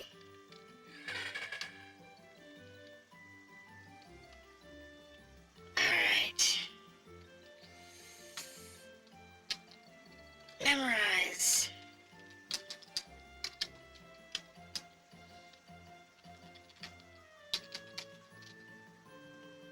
Wait.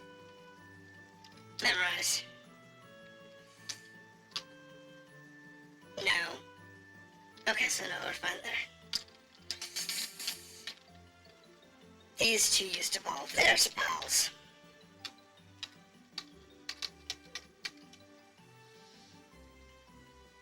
There we go. Cast on that one. Cast on that one.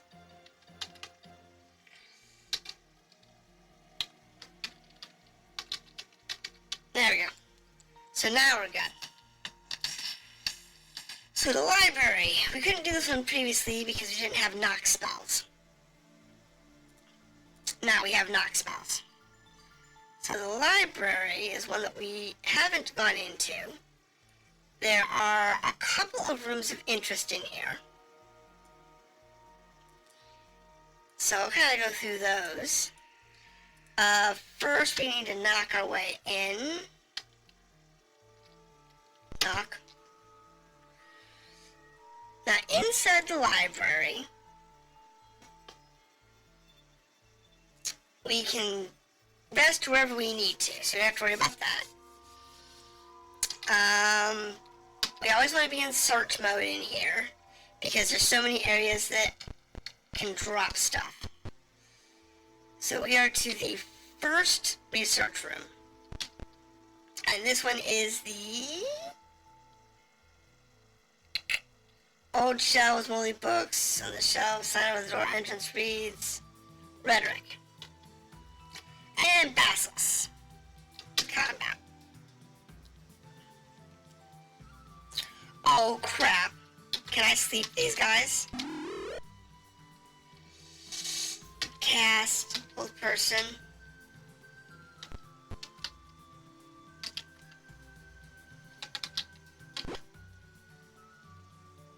Cast. Magic missile. Damn it!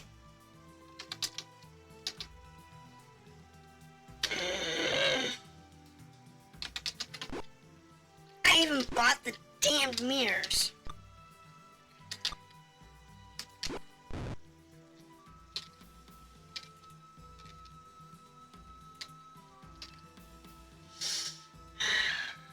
Hold on. I am not dying to a stupid lack of mirror. Give me a second.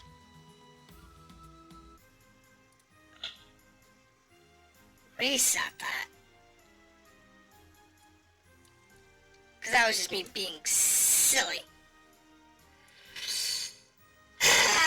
I know, knock knock, fail.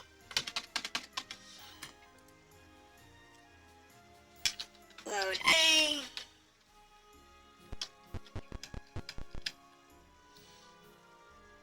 View, inventory. Okay, so military pick.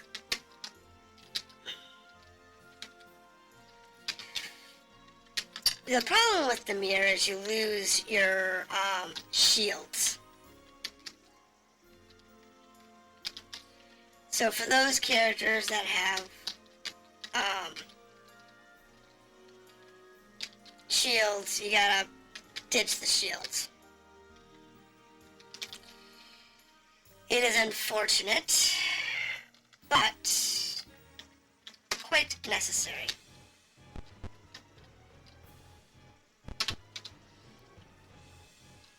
So now I don't have to worry about it.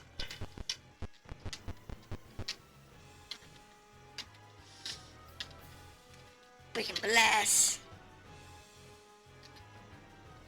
Search mode. And there's our basilisk.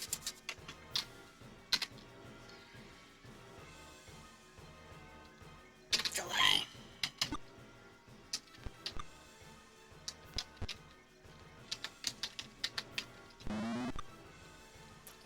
But now that we have mirrors on, we can't get gazed.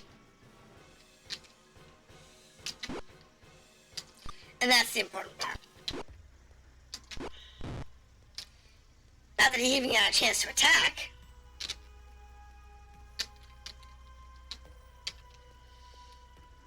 I'll take that in a run.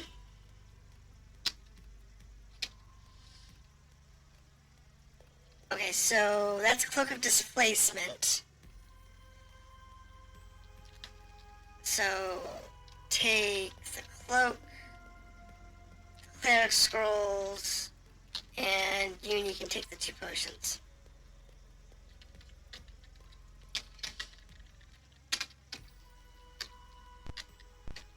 Yes, I'm aware of what's in here.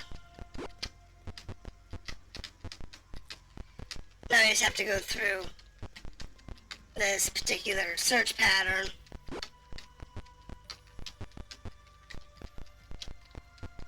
Because we gotta find the books. Each of these sections has at least one book you're supposed to pick up.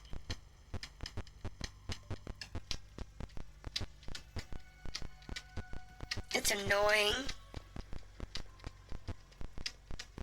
but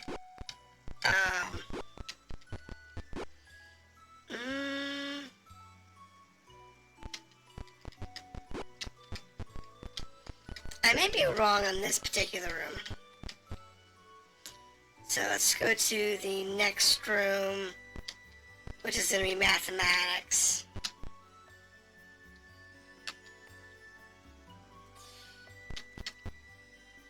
Okay, so that last one was just the basilisks.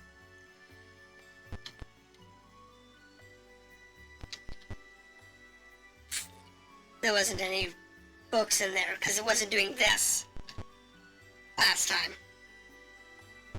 Are we truly aware? Aware of what? That we are, walking through a library that doesn't want us to be here? That's trying to kill us? Doesn't want to cough up its books? Yes, I am aware. I am very aware of this library. But in this library, if you can find all of the books,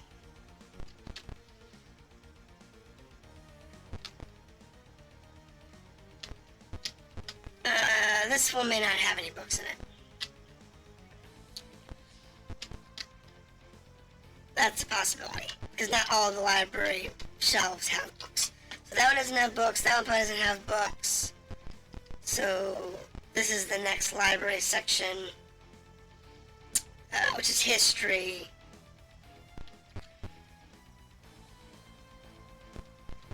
And let's see if we can find what we're looking for. Alright, yes. So that is one of the books we're looking for. And, it may be the only one? No, I think there's 2 in here. There's a couple books in here.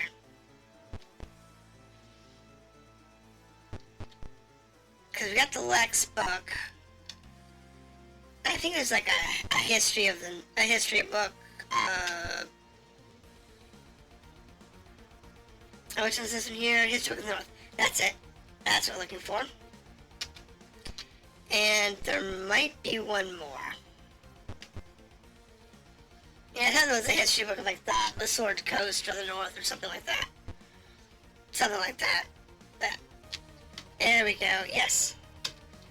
I think that's the last one. I think there's only a couple in here. And the last library room, I don't remember if that had, the last one, I think it's philosophy? I know there's a couple books in there.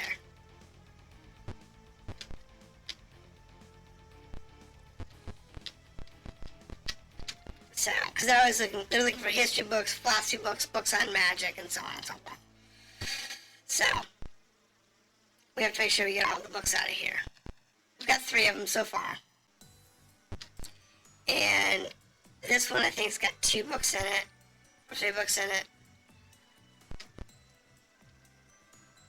So, we need to get those. Okay, take that. It's 1. I think it's like the other one. I think there's 3. There's 2. So I think there's 1 more. And if that's the case, then we'll be good to go. Once we get that last book. Come on. And then we can turn in Kudo as well. We can turn in the books from the library.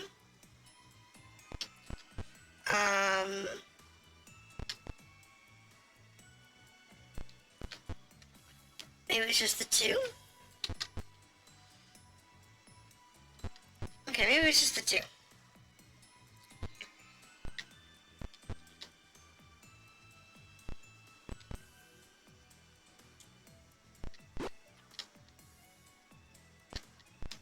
Everything's so boring. Elephant says everything's boring. Now, this particular area, there's a couple more areas of interest. We need to find the scribe room, which I think is in the back. Yeah, I think it's back here. Because back here,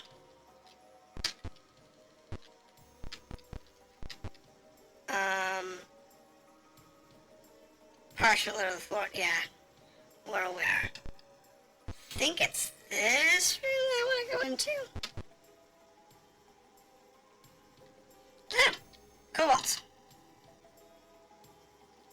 Okay. They plead for mercy. Wonder what that means.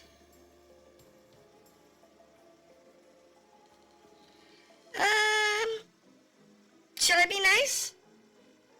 Or should I slaughter them? Being there, they want to be nice, they want to talk, means they probably have something. So let's go ahead and parlay. If you share their lives, they will, if they already know about this area, we will spare them. Yeah, what do we got? So, they give us entry 19. Okay, hold on. Now, area 19 in the Adventurer's Journal.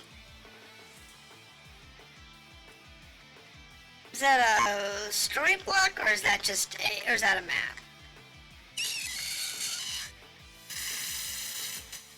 Entry 10. Entry 10, a crude map into an old piece of parchment. And it is part of the textile house. Oh, that's a late game area.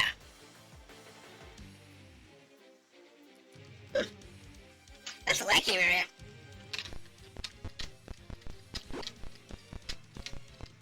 That's one of those that you don't have to go to if you want to beat the game.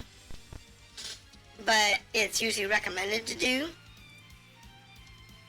Like, the one that's recommended to avoid is, like, the cemetery. If you want to live, do not go to the cemetery.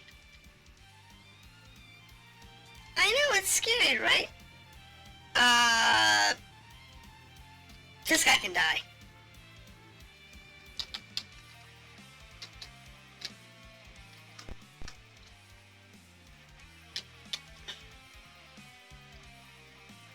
He's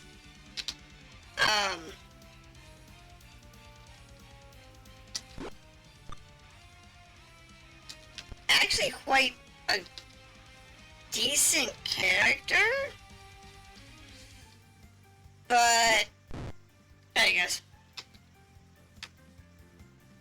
Exit. Let's vote yes. But he's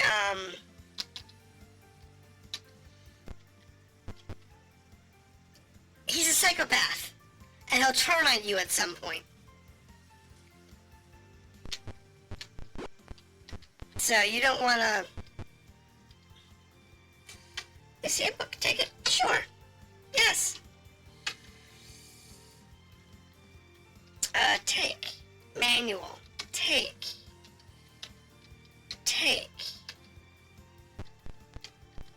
That is actually a really expensive item.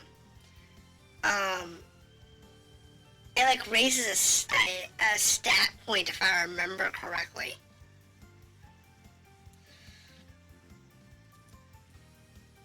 Or something like that. I have to idea to remember exactly what it does. But yeah, it's a very powerful tome. So it's definitely worth that. Take potions. Oh, is that all?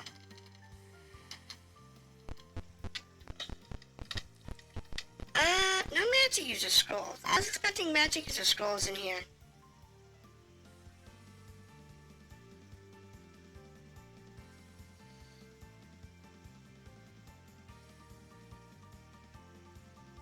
Huh.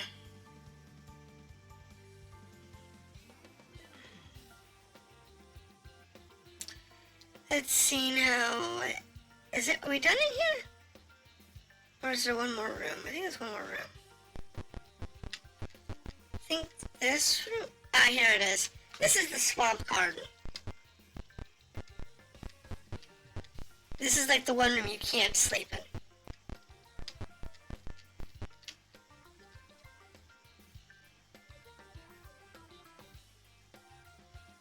Okay. Yeah, green slime. That would've been nasty.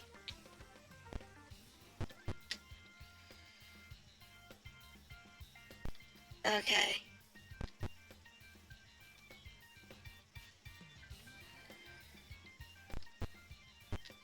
You gotta be searching in here, otherwise you'll get hit by the slime.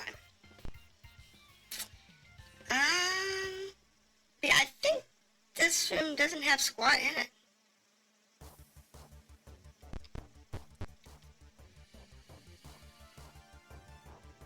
I said the library. Here we go.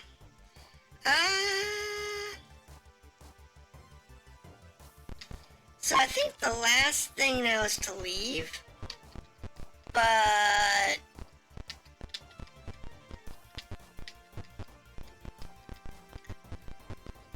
there is a very solid chance that we're gonna get attacked. I'll be honest.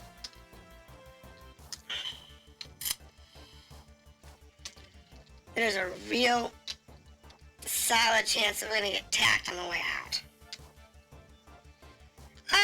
Maybe? Maybe not?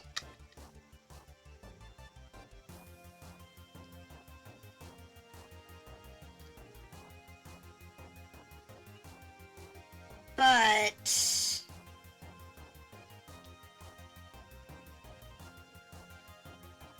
put that on.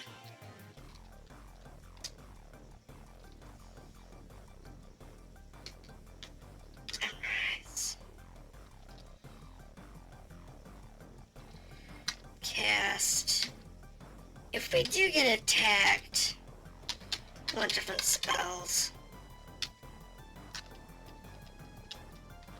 Because I believe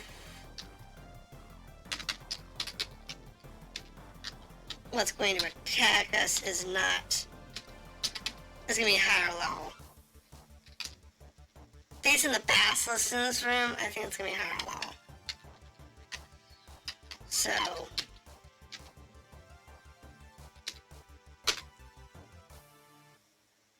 and I don't know what's going to affect it.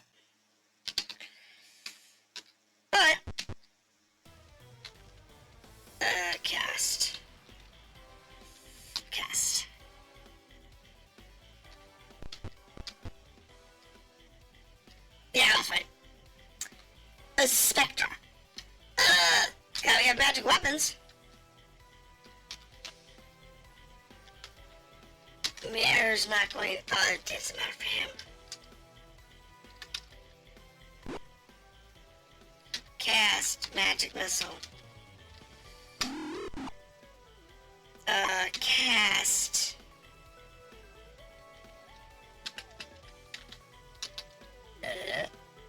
Turn? Turn? Use. Change that out for his military pick. Cast. Wait. Nah. Report spell, no. Manual. As long as he doesn't hit us, we'll be fine. Because that's a specter. Okay, good. He didn't hit us. Which means he would do some significant damage. He actually can drain levels. Which is really bad! But that's the last thing in this area! Camp! Magic! Memorize! Because we didn't get hit at all was amazing. I'll be honest.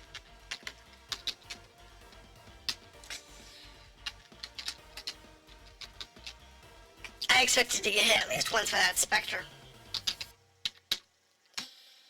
I didn't think it was a specter that was in there.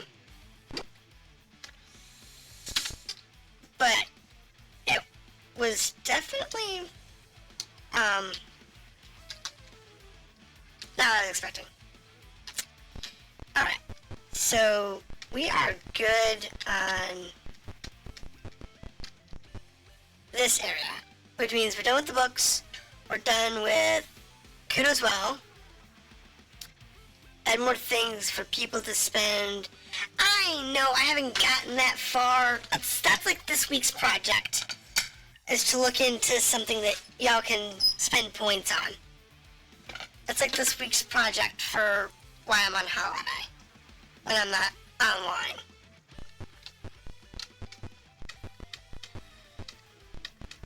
Because you're not the only one who's asked about that. No. But that type of stuff does take time to set up and research and everything else. And it is slightly annoying to do. Once it's set up, it's cool, but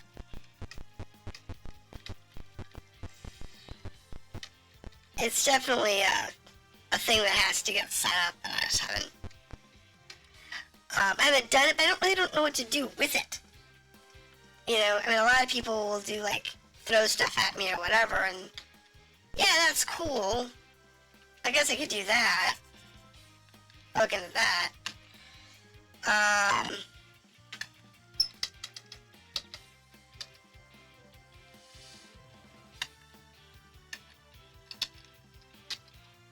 But that's about,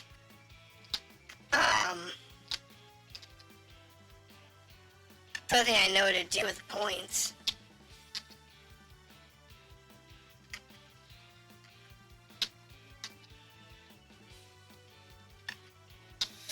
Oh, they give you,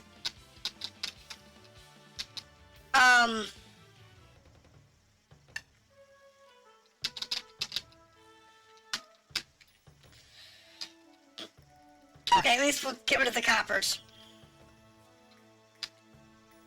No, stop giving me monies!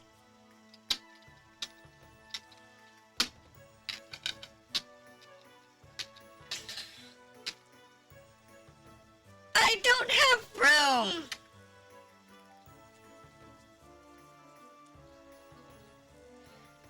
I don't have room.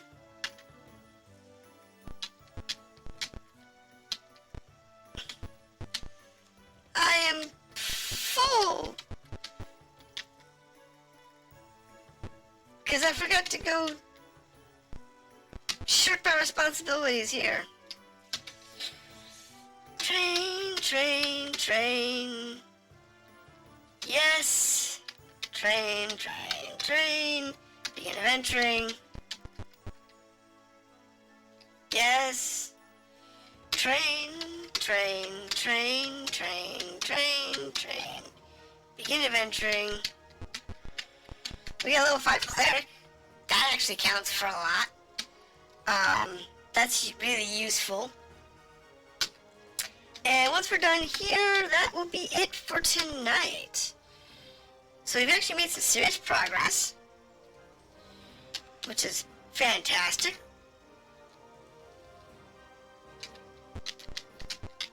So that's a good thing. We just need to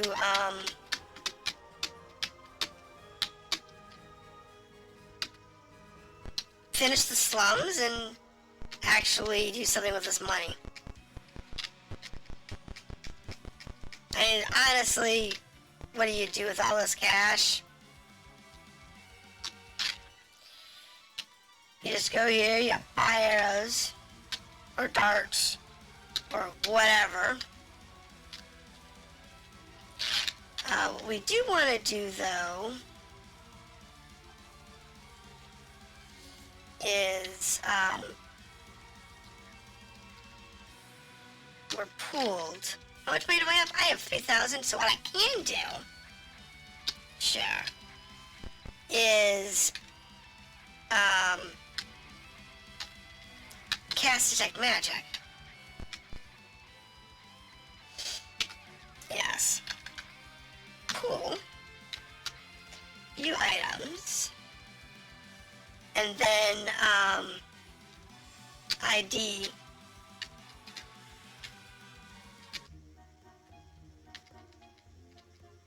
All our stuff.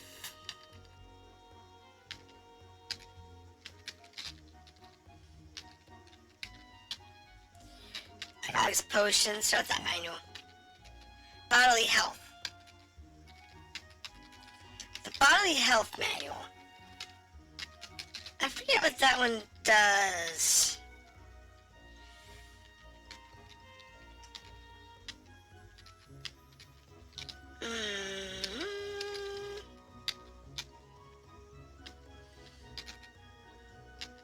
See, I turned those cloak of displacement.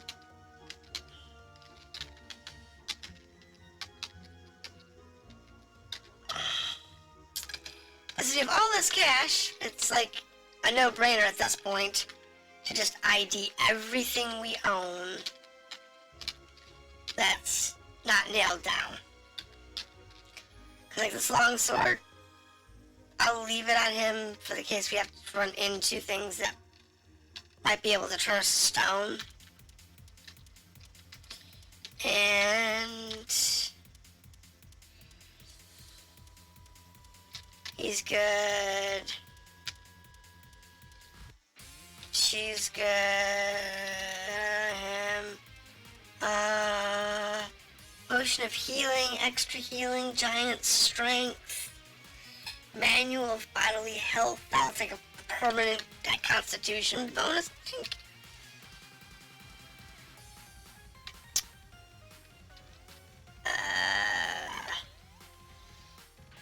We don't need this shields. Trade that to Kai. Don't need the broadsword.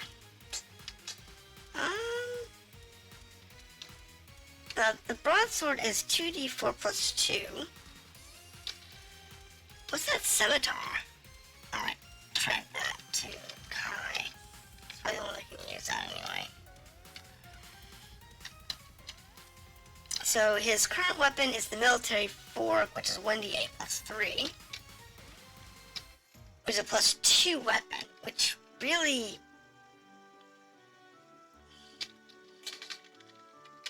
is quite impressive.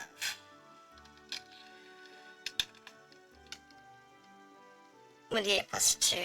There's 1d8 plus 1, so yeah, we'll keep that. Sell that, sell that. Put that on. And military fork plus 2. It's the only plus 2 weapon we have. So, yeah, it's definitely a,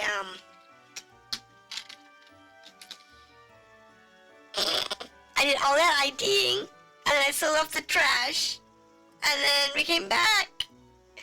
Oh, God. Tomorrow is, White Knight Chronicles. It's Saturday.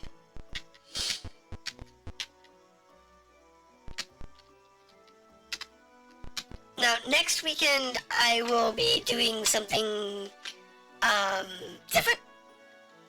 Because it's a long holiday weekend for me, so I'll probably be playing, like, a new game or a different game. I just play that one game all weekend. That's what I do on holiday weekends, usually. So, I haven't decided what I'm gonna play. But, whatever it is, I'll be playing it probably starting Wednesday night. And it'll be like Wednesday, Thursday, Friday, and Saturday night will be just one game that I play for,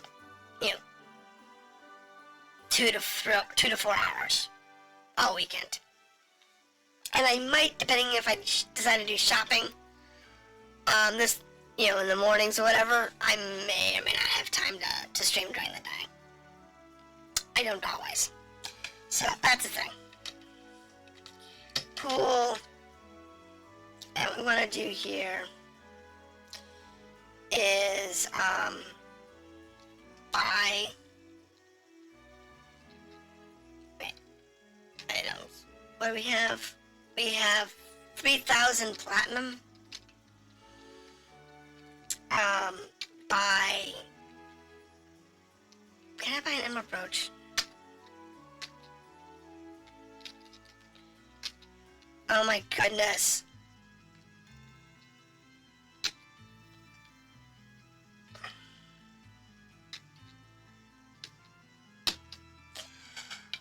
I just converted 16,000 gold into 2 emerald brooches because I need the encumbrance.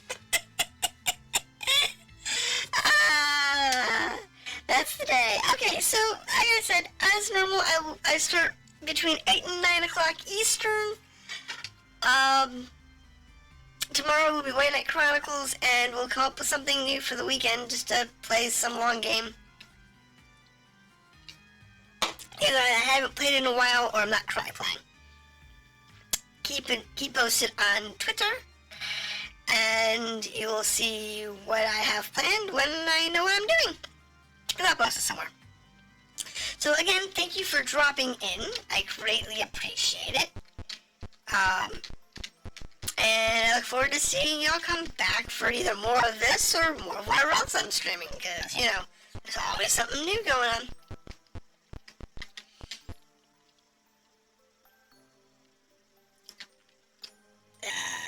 In camp, save. So I will see y'all later, and have a good night.